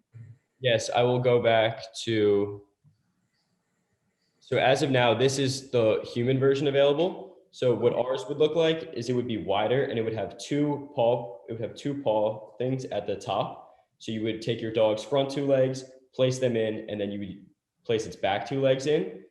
And it works very well. It's easy because it's fast or like interesting to the dog, and the dog is able to use it. And so you do both legs at the same time, so you don't have to pick up the dog as a whole. Okay. Yeah, it's spring-based, not electronic. So as the pressure is applied, it just like kind of like swoops up and just envelops your dog's paws right away. So Okay, and that dispenser doesn't move. It's like stays on the ground, stationary. Great. Yes. Thank you, guys. Thank you. Thank you. Thank you so much, Aiden and Monty. This is wonderful. And last but not least, the finale for today, we have the Bottle Belt, and that is presented by Lindsay, and she is representing Morristown Friends School. Hello, everyone. I'm so happy to be here. I'm just going to share my screen. Can everyone see okay? Yes. Fantastic. Hi, my name is Lindsay Purr. I am a senior at Morristown Friends School, and my product is the Bottle Belt. Picture this. You're out on your morning jog. You have your water bottle in your hand and your phone in your pocket. You're in the middle of an intense run when all of a sudden you get a call. You then have to put down your water bottle, take out your phone, and lose that running momentum. It's a hassle. Runners, hikers, and students alike know the struggle of having too many things to carry at once or having nowhere to put their phone. But what if there was a way to combine two items into one? That's where the Bottle Belt comes in. This is the greatest phone holder you'll ever find. Why? Because the Bottle Belt phone holders have the big three that every phone holder needs: accessibility, safety, and style. These qualities are what make the Bottle Belt one of a kind. Our company's value proposition is that people bring their phones everywhere, so why not make it easier? Here is a 3D prototype design that was made using tinkercad.com.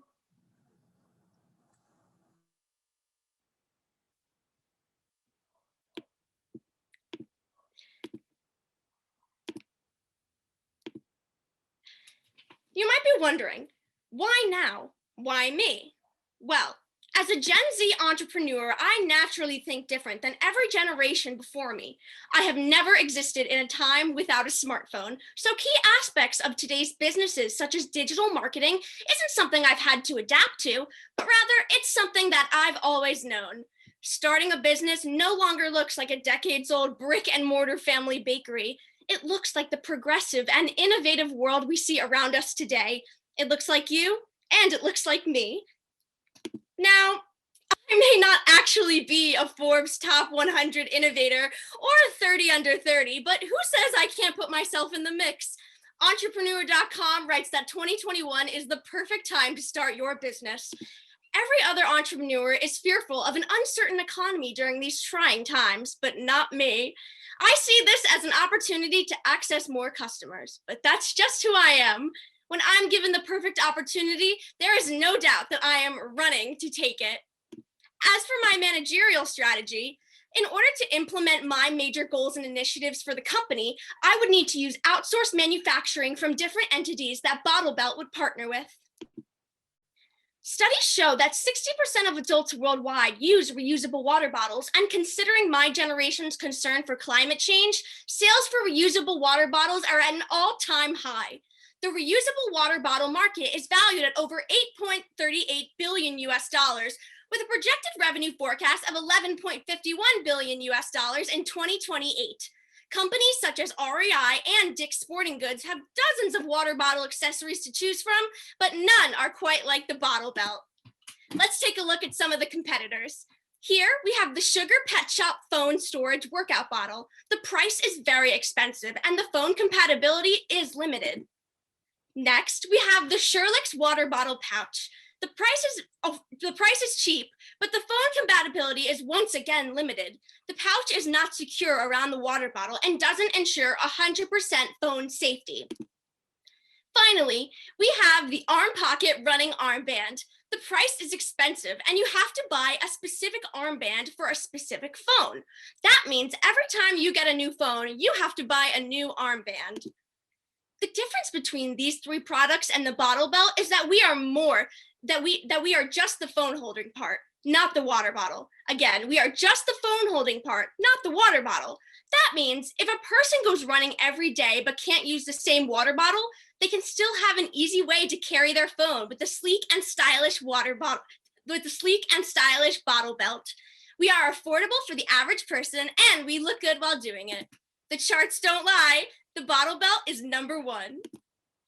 The biggest barrier to success for me will be as how I theoretically manufacture my product, as well as how I would make it a Main Street item and market it to the world.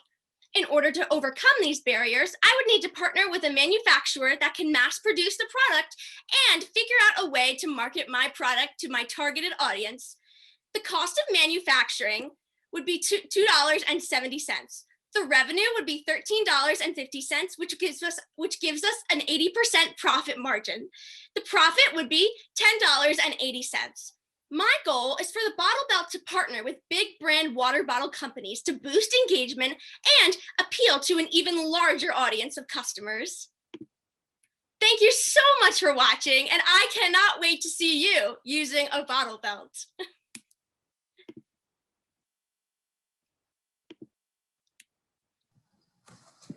Can I just say, your energy is unmatched. Oh my goodness. And you have the color, the perfect color, pink. Wow. Thank you so much. Wow, the Bottle Belt. That, I mean, and I like how you were able to use Tinkercad, your metrics, your financials, just everything off the charts. I want to buy one today.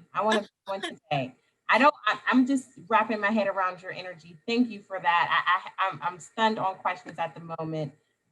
So I'll leave it to my partner judges. Thank you so much.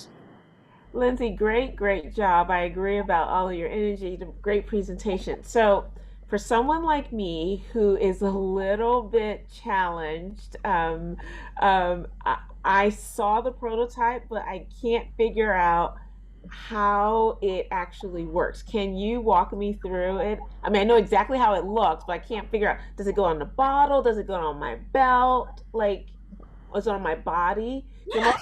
There are other ways to use it. Yeah, totally. So I've been drinking water. So assuming that this is a reusable water bottle, the device would be a plastic band that is with the use of springs, you can alter the size, so it can fit around any water bottle. And then using I call it the life jacket tighteners, a clip and a clip that clicks together, and then there's the string that you pull to make it tighter. That also helps with sizing. And then the part that holds the phone would be a tripod part, which you could unscrew, you could open up, and then you could put your phone into the tripod part, and then you could screw it back together so your phone is not going to fall out. Got it. So you're always carrying the water bottle with you. You're not attaching it to anything else. Right. It goes on your water bottle. Got it. Yeah. Perfect. Thank you. Thank you so much. Thank you. Hi, Lindsay. A great presentation. Like everyone else said, I really enjoy your energy a lot. I'm curious with regards to the bottle belt, if you've thought about the different types of materials that reusable water bottles could be made out of. So you could have plastic bottles, and then you have swell bottles that are more of that metal. Is there ways for the bottle belt to work on like different types of reusable water bottles? Yeah, so one aspect that I think makes the bottle belt really accessible for people is the ability for it to tighten and maintain a good fit around any water bottle. So let's say I have a lot of swell water bottles. I know those are more metal and they have the part at the top, but so it kind of goes in sometimes and it gets smaller as it goes up.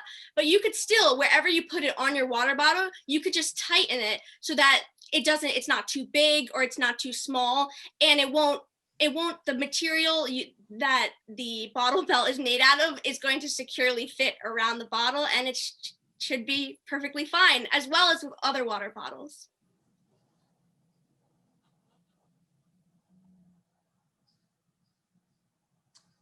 Thank you for that, Lindsay. This is wonderful.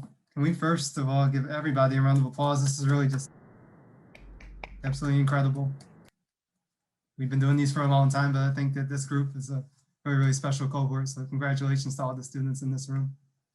At this time, I would love to send the judges off with my wonderful colleagues.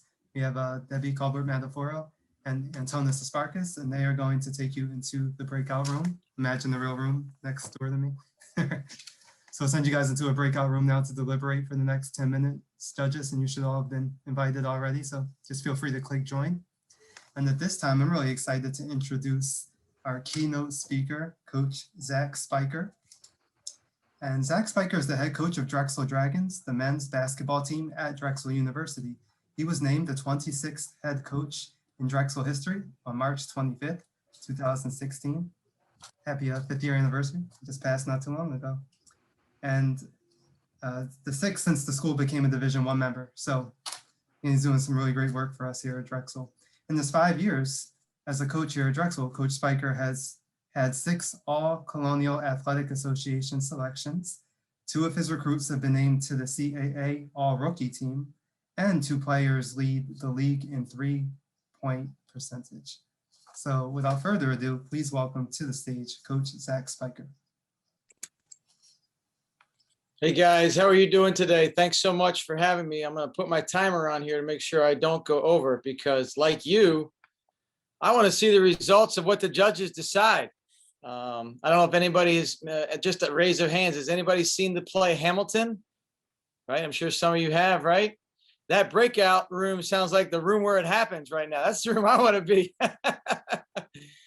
Oh man, listen, congratulations to all of you that have presented today. I got to see some early and some at the end, and I actually am trying to work on an at-home project. I might use Swift tonight to order something if I could to get it to the house, and certainly seek my own strength. Lindsay, I'm not sure if it's just water you have in that bottle, judged by your energy. There may have been a cappuccino or a shot of espresso or 2 somewhere in that bottle. But, just natural excitement. Okay. Well, congratulations. That's a gift. That's a gift. Listen, I feel like I've had the opportunity to speak here today, but I've taken some things from you guys, and I've learned from you guys a number of things, and just watching and seeing the energy, it excites me for what the future of Drexel has to offer for the next incoming students. I can't wait for some of you guys to become dragons. I can't wait for you to be involved in the close school. And we would love, love, love to have a close school of entrepreneurship and host you guys at the deck for a basketball game. And thanks so much for all you guys are doing to make this a great event. I'd like to talk to you about a couple things today. I'll weave in the story of our basketball team and our season this year. But when I look out here and I see people that presented today, I see leaders, right? I see future CEOs and I see authors. And if you're an author, you have to write and you have to tell your story and you have to put it on a piece of paper. And that piece of paper is going to be a page. And that acronym, I think, can really tell a lot and help you guys as you continue to take the next steps in your life or the next chapter, if so be the case. So I'd like to walk through that with you. You know, the P, when I talk about page, stands for passion. And if you look at the last, how many months has it been? 13 months, 14 months since the great big pause button was hit in our lives and we had to stop. And for a while, we couldn't go outside. For a while, we couldn't, congregate with our friends on the neighborhood block or whatever it was. The pandemic forced us to slow down. As college professors, you get a sabbatical once every 7 years, right? As a basketball coach, you don't want a sabbatical. That means you got fired. Okay, so I don't want a sabbatical, but the pandemic forced me to pause and look and evaluate what was best for our program. And I think everybody had a chance to do that. I'm very passionate about my job as a basketball coach at Drexel and what all I get to do. But I was able to kind of move out of my office, this mess right here, into a closet off our bedroom out in Havertown, where we live in Delaware County. And I only grabbed the essentials from the office. What did I really need? I couldn't come back in. What's really important to our program? How do I need to keep track of things? And I grabbed those small items that were, could only fit in my car really one trip. And then I set up shop in my office, in my closet, and I started to evaluate coaching staff, players, our strength conditioning program, nutrition program, how we coach, our terminology, everything. And I was passionate about that. I just want to keep working and working and working. But I'm thankful that we had that time to evaluate. And I think the challenge to all of us leaders is, how do we recreate that time in a non-pandemic situation? Because that pause was incredibly fruitful for our basketball program. Okay. So I hope all of you have the same passion I have to lead Drexel basketball in whatever it may be, right? If it's, you got to seek your strength off the ground, right? Invention, adventure. If that's you, I hope you spent time thinking about and poking holes in it to make it even better, right? So you all clearly have that passion. The next thing in the word page, your page of success, the author, the page you're going to write about your own career. Ask questions, right? Seek out people that are experts on that subject matter. I want to be better at defense. I want to be better at our ball screen defensive coverage. So I called some of the best coaches in ball screen defense, whether it's in the NCAA or talking to staffs in the NBA, and said, I have some questions for you. Would they have answered if you don't ask them? Of course not. Will they answer if you ask? Maybe not. But there's also people that are willing to help others. And now, because of that, we've created some relationships with some people that when we have other things going on, we can lean and talk to them. So I would challenge everyone, if you've got a passion, which everyone on this Zoom call does, find people that are experts in that field, okay? And just a quick hint to all of you students, all right? The experts, they're the judges, right? They're Donna, right? They're Roger. You're gonna be in front of them for the next 4 years. Do not sit in class and write notes and go home and look at your notes, all right?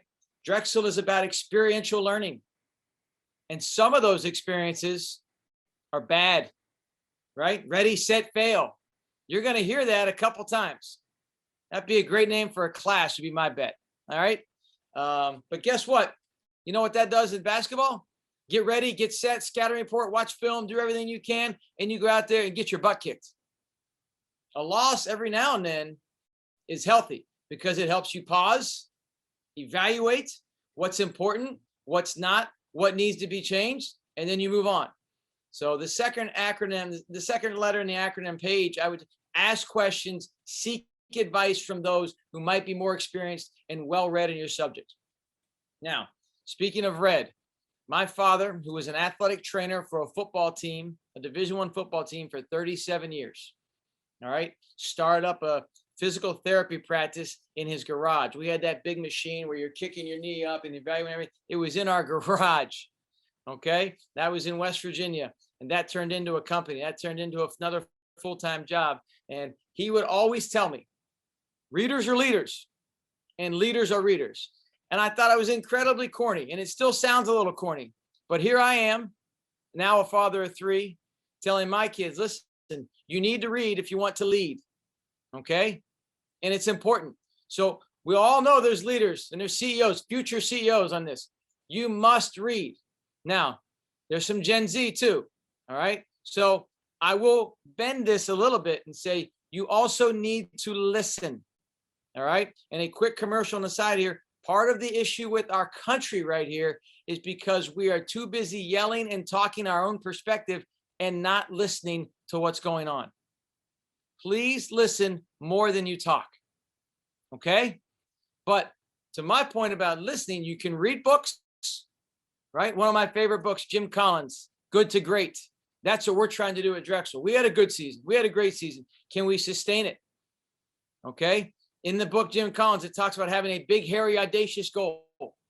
Well, coming to Drexel 5 years ago, the big, hairy, audacious goal was getting to the NCAA tournament, finding a way to win this championship that had not happened in 25 years. Okay? We did it. We set a goal and we had a process, and we'll talk about that in a second. But I would challenge you to read books, take notes on them. All right? And again, for a younger generation, listen to a podcast. Okay? Don't always find the funniest podcast on stuff that you have fun with. One of the podcasts I love right now is Ryan Hawk, The Learning Leader. It is terrific. Can I have a show of hands of anyone that's even heard of it? Okay? Let me go to my screen 2 or 3. That's a no on screen 1. All right? But Ryan Hawk, The Learning Leader. His brother was a professional football player. He played at Ohio State, played for the Green Bay Packers. He brings in numerous guests. One of the things I heard throughout the season that I used with our players was episode number 402. So it's been around a while. It's an established podcast. Donald Miller was his guest. Donald is the CEO of a company called Business Made Simple. And he talked about the ups and downs of starting a business, the ups and downs of getting Swift off the ground, whatever it may be, right? And you're going to face challenges. He discussed, you must be a delusional optimist. And I just absolutely love that phrase. When it seems all is lost, you're down and out, and you've ready, set, and you failed. You've got to look for the next hurdle that you're going to overcome and how we're going to do it. Okay? Failing forward, failing up is a great thing if you're willing to do it. Okay? Nothing ventured, nothing gained. If you sit back and play it close to the vest, and I'm afraid to do it, not only do you don't fail, you don't even get to learn. So I challenge you, be a delusional optimist. We started out our league play 1-3. 1-3. We lost to William & Mary, the team that struggled in the league this year. Okay. We only played 2 home games. We got a bunch of road games coming. I'm 1-3 on a Monday morning walking into work thinking, we're going to figure this out because I heard this podcast. We're going to be delusionally optimistic. I don't care what it looks like. I know the analytics that we go by. I know the process we go by. We are getting better. Take the record, throw it in the garbage. And we continue to stay with what we did. All right. Which goes to the next part. G, set goals. All right. We talked about good to great, but you must have a vision. All of you presenters today, it is very clear you had a vision. It's awesome what your vision is. Okay. A lot of times though, when you have a vision, it comes with an ego. I would respectfully ask you, have a vision, but don't have an ego. Be willing to listen to suggestions, because guess what? It might get even better. Okay? Don't take a question or suggestion or a thought of, I really don't like that about what your presentation was or your product, and go into a shell. Okay? You must be coachable. All right? And that's where we had some success with our guys this year. We talked about our goals. Okay? By the way, write your goals down. That's goal setting 101. Look at them every day. Talk about them. You've got to see them, live them, breathe them. You can have a long-term goal. You can have an intermediate goal. You can have a to-do list. Wake up, brush your teeth, check it off the list. Feel like you're getting something done. Daily goals that are aligned with your process are huge. Okay? So we've got passion, ask questions, set goals. And the last thing, expect challenges. Okay? Embrace it. That's what makes you great. When you get on the other side and have success, you say, I got through all that. We played a season in a pandemic, right? We played a season overcoming where we couldn't even meet as a team. We couldn't eat together as a team. We had to watch film on Zoom. Okay, and we told our guys the most disciplined team will win. And they did that, and they had fun, and we grew, and we got better and better and better. And remember, if it was easy, this is such a coastline, so I almost don't even say it. If it was easy to do, everybody would do it. If it was easy to get admitted to Drexel, it was easy to get a scholarship, easy to get into close school of entrepreneurship, there'd be 30,000 students there. It's a small number because it's elite and it's something you're working towards. And I challenge you to continue to do that. All right. And guess what? Once you reach that goal, turn the page and start all over again and find something that you love and continue to fine tune that craft. I cannot wait to turn the page for next year. We already have. We're 2 months and 1 day away from cutting down the net.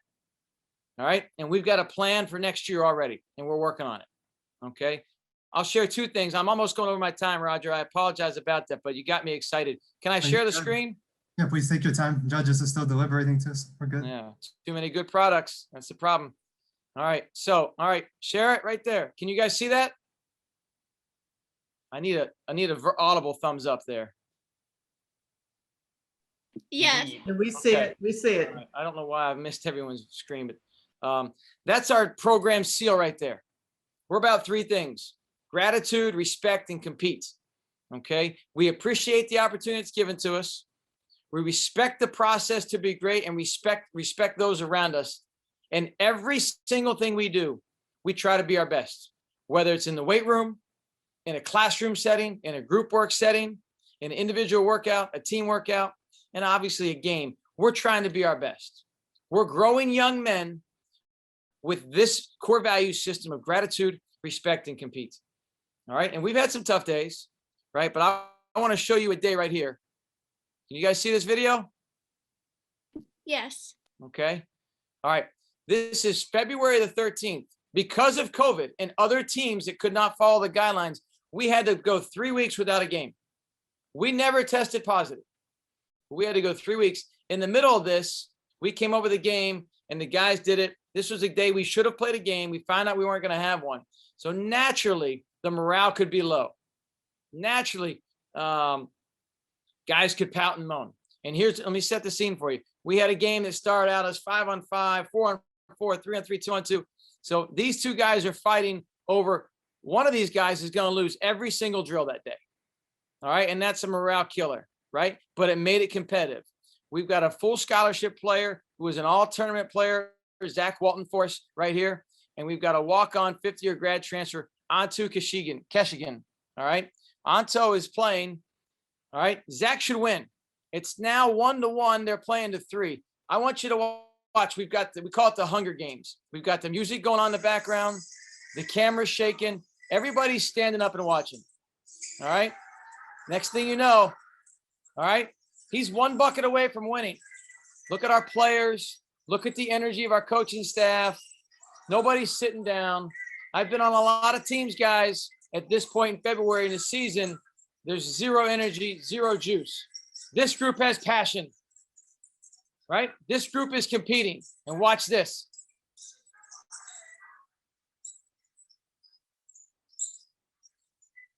All right. Incredible. All the way around the concession stand. All right. I show that to you. Now I got to stop it here. I show that to you to tell you that in the darkest of times, when we had no one to play and nothing to do, our players, I'm so proud of them, for them to stay positive and stay upbeat and stay engaged. And guess what? A byproduct of their attitude being great, we got better. We got better, and we got better, and we got better. And by the time we went to this conference tournament, we were this Trojan horse that no one knew anything about. We looked like the old team in the blue uniforms and the gold uniforms in January. But inside was weeks of practice with no game to evaluate what we did. And we came out of there and we made history. And we achieved our goals and we took our team to the tournament. And it started something that you guys may not realize is one of the most successful stretches of athletics in the history of Drexel University. The women won the conference tournament a few days later. And over this past weekend, our men won the lacrosse tournament, and our women had such a good year, they lost the championship in overtime and got an at-large bid. Since 1963, Drexel Athletics has had 16 teams participate in an NCAA tournament. 4 of them have happened in the last 2 months. 25% of Drexel's entire success ever has happened in 2 months. All right? Because we have passion, we seek to get better and learn, we set goals, and we have strong faces. And when you see adversity, you do not flinch. You expect it, you welcome it, and you overcome it because you're a delusional optimist. Okay? Each of you, I cannot wait to read your story, to read the book that you produce, the pages you write on, and hear about these successes. You know what? I had this written down in my calendar? Shark Tank. No kidding. Shark Tank. That's all I had written down. I'm going to see these products on Friday night with my wife on Shark Tank with Mark Cuban and Mr. Wonderful and all the guys that are on there, right? I cannot wait to see it. And I invite all of you, when you come to Drexel, to come by the basketball office, introduce yourself, and we'd love to have you at a game. Okay? I apologize for going a little bit over. Congratulations to all the presenters. Judges, thank you for having me on. And I kind of want to stick around and see the results if I didn't have to go to a Little League practice. Roger, I'll be sure to reach out, though, and please let me know who wins, okay? Absolutely. Thank you so much, Coach Spiker. Everybody give him a round of applause, please. Thank you, guys. Go Dragons, and congratulations to all of you for great presentations. Thank you, Zach. Thank you for your time. Thank you again. This is incredible. So I'll take a moment while our colleagues are finishing tabulating the scores. So just another few moments, and then you guys are dying to hear the winners, as am I. But I just wanted to give some closing remarks. Again, you know, we're entering 2021 now, halfway through almost, and I have to say that this is definitely a highlight to see so many young entrepreneurs, right, have the courage to put their ideas out there and to present so professionally. It's beyond, you know, it's really, really hard to put into words what that does. I know every judge here, every professor, every teacher, every advisor, I have to agree with that. It's really special. It really makes our jobs a lot easier, and you know, it just makes it all worthwhile, right? It's that brilliant idea, it's the way you put yourself out there. Again, this sounds cheesy, right? We say, oh, you guys are the future, but you truly are. And you guys really are the future for us, and you know, it's in good hands. Yeah, I can speak for all of us to say, you know, it's definitely in good hands here. But again, these presentations are awesome. I had a great time coaching all 9 of you. Like I said, everybody did an incredible job, and so many fresh ideas, yeah, nonprofits, for-profits, everything in between. So I just really want to thank you for all that you've done here. Great. And with that said, I am going to do one more check because again, I know that you guys are antsy, but this also might be a good time to grab a sip of water, right? So take a minute. We will reconvene. I'll still be here, of course, and hopefully be here with your results. See you in 1 minute. And Damien had offered Roger if the students had any questions from the judges, if the judges wanted to make any comments about what stood out, what could help them improve. Oh, perfect. Yeah, so we can definitely start that dialogue now, actually. Go for it, Jackson. I was curious if we could share thoughts on each other's products, if that would be okay, because I really love some of these ideas. I actually have notebooks with similar designs to some of you guys' stuff, and I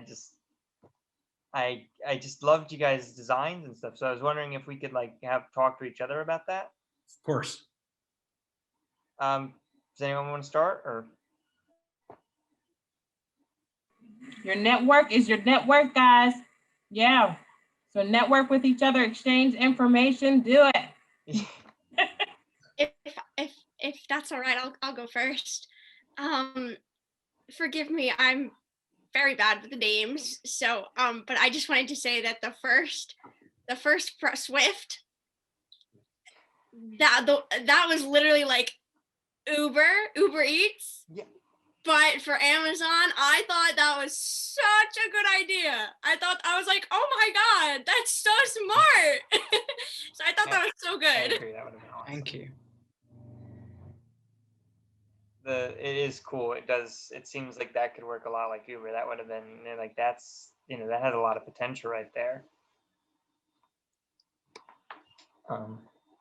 I also really love the smart water bottle idea. I thought that was great. I have, notebooks where I throw designs, and this is from like 2016. I just quick sketched out. I had a very similar idea, and this is just, it was a smart water bottle. And I really like that someone has, you guys have really taken it, and I look forward to seeing what you do with it, because I do not have the time or the just general technical skills to go into that sort of stuff. So look forward to seeing what you guys do with that. Thank you so much. We also enjoyed your product with the it's so cool with how you're using technology to get people to get off their phones, which is another sort of technology. Yeah. It's just Thank you, Jackson. That was really cool. I really love the fact that you talked about how you're so used to our phones and things like that, because that's like 100% true. Jackson, do you have a 3D printer? I have 3 3D printers. They run full time, and it's gotten to the point where I could not sleep without them. Cool. I always wanted one. And they're getting down there. If you're interested, Ender 3. It's Ender 3. It's a $200 if you post stuff on Etsy, you can pay for it in about a month. It'll pay for itself, and they're just wonderful. Yeah. J Corp overall, I've made, I do a lot of little ventures here and there, and the 3D printers are like, I made face masks for a little bit. I made like crazy face masks and stuff. And then when I'm still doing is like props and stuff, I make like props from different shows and stuff, and the 3D printers are just amazing for that. That's so cool. Hey guys, thank you again. We're waiting here. Roger is out there tallying, and I'm looking here at the judges as well. You've got incredible access right now to some really great people. While we're doing that and talking about that, again, just congratulations to you. We've been doing this for a very long time here at the closed school, and every year the caliber and the quality of the students just increases. And again, today is just another perfect example. You're going to be on a journey. This is a journey. This is the beginning for some of you, to the point that you may be taking this idea and doing something with it. It's the start. You're going to continue to need the mentoring, the guidance for people like the judges that are in this group. So judges, any last parting, gifts that you can give to the students?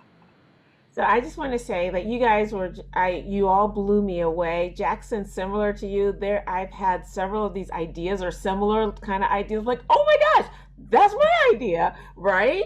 in the notebooks. And so I just really, and as Deborah said, I really hope that you all will continue to network with each other, and just wish you all the best. The problem solving component of it is, I think, the most important part of this, and the things that you're passionate about. And I just appreciated all the work that you all put in.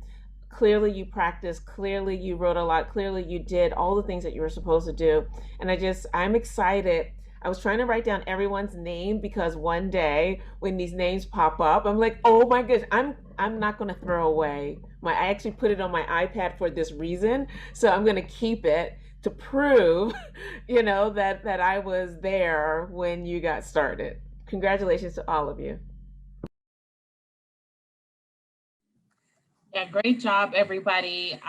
Just definitely want to plug out there, keep innovating, keep being nimble, keep being quick, coming up with cutting edge products. You are like tech driven, Gen Z, tech. So whatever you are doing in the area of tech, what you all see is very mundane to you. Continue to educate. I would definitely even recommend changing and adding an educational component, because that's really going to help with scaling your business. I've adopted a new business or a new motto to say, you can have it all, but you can't do it all. So your team, make sure you have a rock star team and you are able to count on one another, and definitely communicate effectively, and trust and believe the businesses that you all have will run outside of you, and you'll be the next Jeff Bezos or Steve Jobs and so forth. So keep up the great work. And to echo what Deborah said earlier about networking, it's so important. Never be afraid to reach out to the president or the CEO of these companies that you admire. I feel like 9 times out of 10, they're interested in hearing from students and people like yourselves who really want to connect and learn about the industries that you want to build companies in. So definitely, don't be shy when it comes to reaching out to people, and that network ends up being your net worth, as Deborah said. So definitely reach out and engage with people that you're excited about. And great work too. Amazing work. I can't imagine, when I was 17, 18 years old, thinking about all these great ideas that you have. So congratulations on all the work that you've done. If I could jump in for a minute. This is Donna DeCarolis, again, Dean of the Close School. I just wanted to extend a personal invitation to every student and parent that's on here to come and visit us in the fall. We're fully open. Come to our Biata Institute, meet our young entrepreneurs, talk to our faculty, talk to our students, talk to our alumni, and come and visit. And look, here's my pet. Can you see Cody? Cody, we're going to get you some paws there. What did you call them? Those little paw protectors. So, so guys, again, personal invitation from the dean. Come visit us at the Close School. I'll try and get you in to meet Zach. Thank you. Roger, thank you. Thank you so much. That's a great reminder too. That's actually going to say the summer. We have some awesome opportunities. So we have a virtual summer camp. It's happening in July. So you can check that out on our website, reach out to me directly for more information. It's going to be great. It's going to be a 4-day intensive. Feels like 4 weeks because there's so much that you do so quickly, but over the course of 4 days, you're going to come up with an idea and you are going to end up pitching it, except you won't have the pressure of a competition, right? So you really are getting more of that feedback. It's much more of a learning curve without really the pressure. But again, it's going to be a great time and we hope that you'll join us virtually. Again, I just want to, Roger, I'm jumping in again, no, sorry, please. but No. Jackson had a brilliant idea. I don't know if what we're allowed to do or not allowed to do in terms of email, but you guys have a nice little connection here. If there's a way that they can stay in touch, that was actually brilliant, Jackson. To network with each other, that'd be wonderful. I'm not sure what the privacy rules are or anything like that, and I know I'm being recorded, but just I think it's wonderful that you sort of made this connection with other people from other high schools. Jackson. If the rules allow, I'll drop my email in the chat, and if you all send me a message, I can hook up like a group chat or something if y'all are interested. Yeah, I think that's, I don't think we're allowed to give out emails. I don't think that's, but if you among yourselves want to, that'd be a great opportunity. Competitors, you guys are awesome. I'm down to talk. Like there's some really good pitches, so I'll drop that in the chat. I love it. You guys should just make your own Rising Starters venture. I see everybody coming together. The judges could be advisors. Incubate with us at Close. I see it all. This is wonderful. Again, I want to thank our judges too. These are industry experts. They are educators, they're practitioners, they're moms and dads. They're doing a lot, amazing work. So again, for you to be here today, and sowing words of wisdom into our students is really, really amazing and appreciated. So again, a round of applause for our incredible judges here. Also, I owe a big thank you and the virtual hug and all of that to Antonis and Debbie. They did the hard work of tabulating those scores. They did it very quickly. So thank you both for doing that. And this was tough. This is the toughest competition. Again, we've done this 4 times and this was not easy. But without further ado, I'm going to announce the winner. So we're going to start with 3rd place and work our way up. So in 3rd place, drum roll, please. We have Janice Jobs. Congratulations to Janice Jobs. We are really, really excited. This is absolutely incredible. And stick around too, by the way, for my top 3. Yeah, please stick around. Need to talk to you very briefly. Thank you. Yeah, anytime. Congratulations to you. In 2nd place, we have Paw Protector. Congratulations. No, my cat is ready to use them. He needs them. Great, and last but certainly not least, our 1st place winner for Rising Starters 2021 with a grand prize of $2,500 is Inventors Adventure Junior Achievement. Again, congratulations to everybody on this call. Every single one of you is a winner and then some. These were incredible. So again, to our judges, to our faculty, our staff, our advisors, the parents, the students, thank you all so much. Hope that you've enjoyed this as much as I have. And again, my top 3, please stick around. To everybody else, thank you so much. Have a great night and look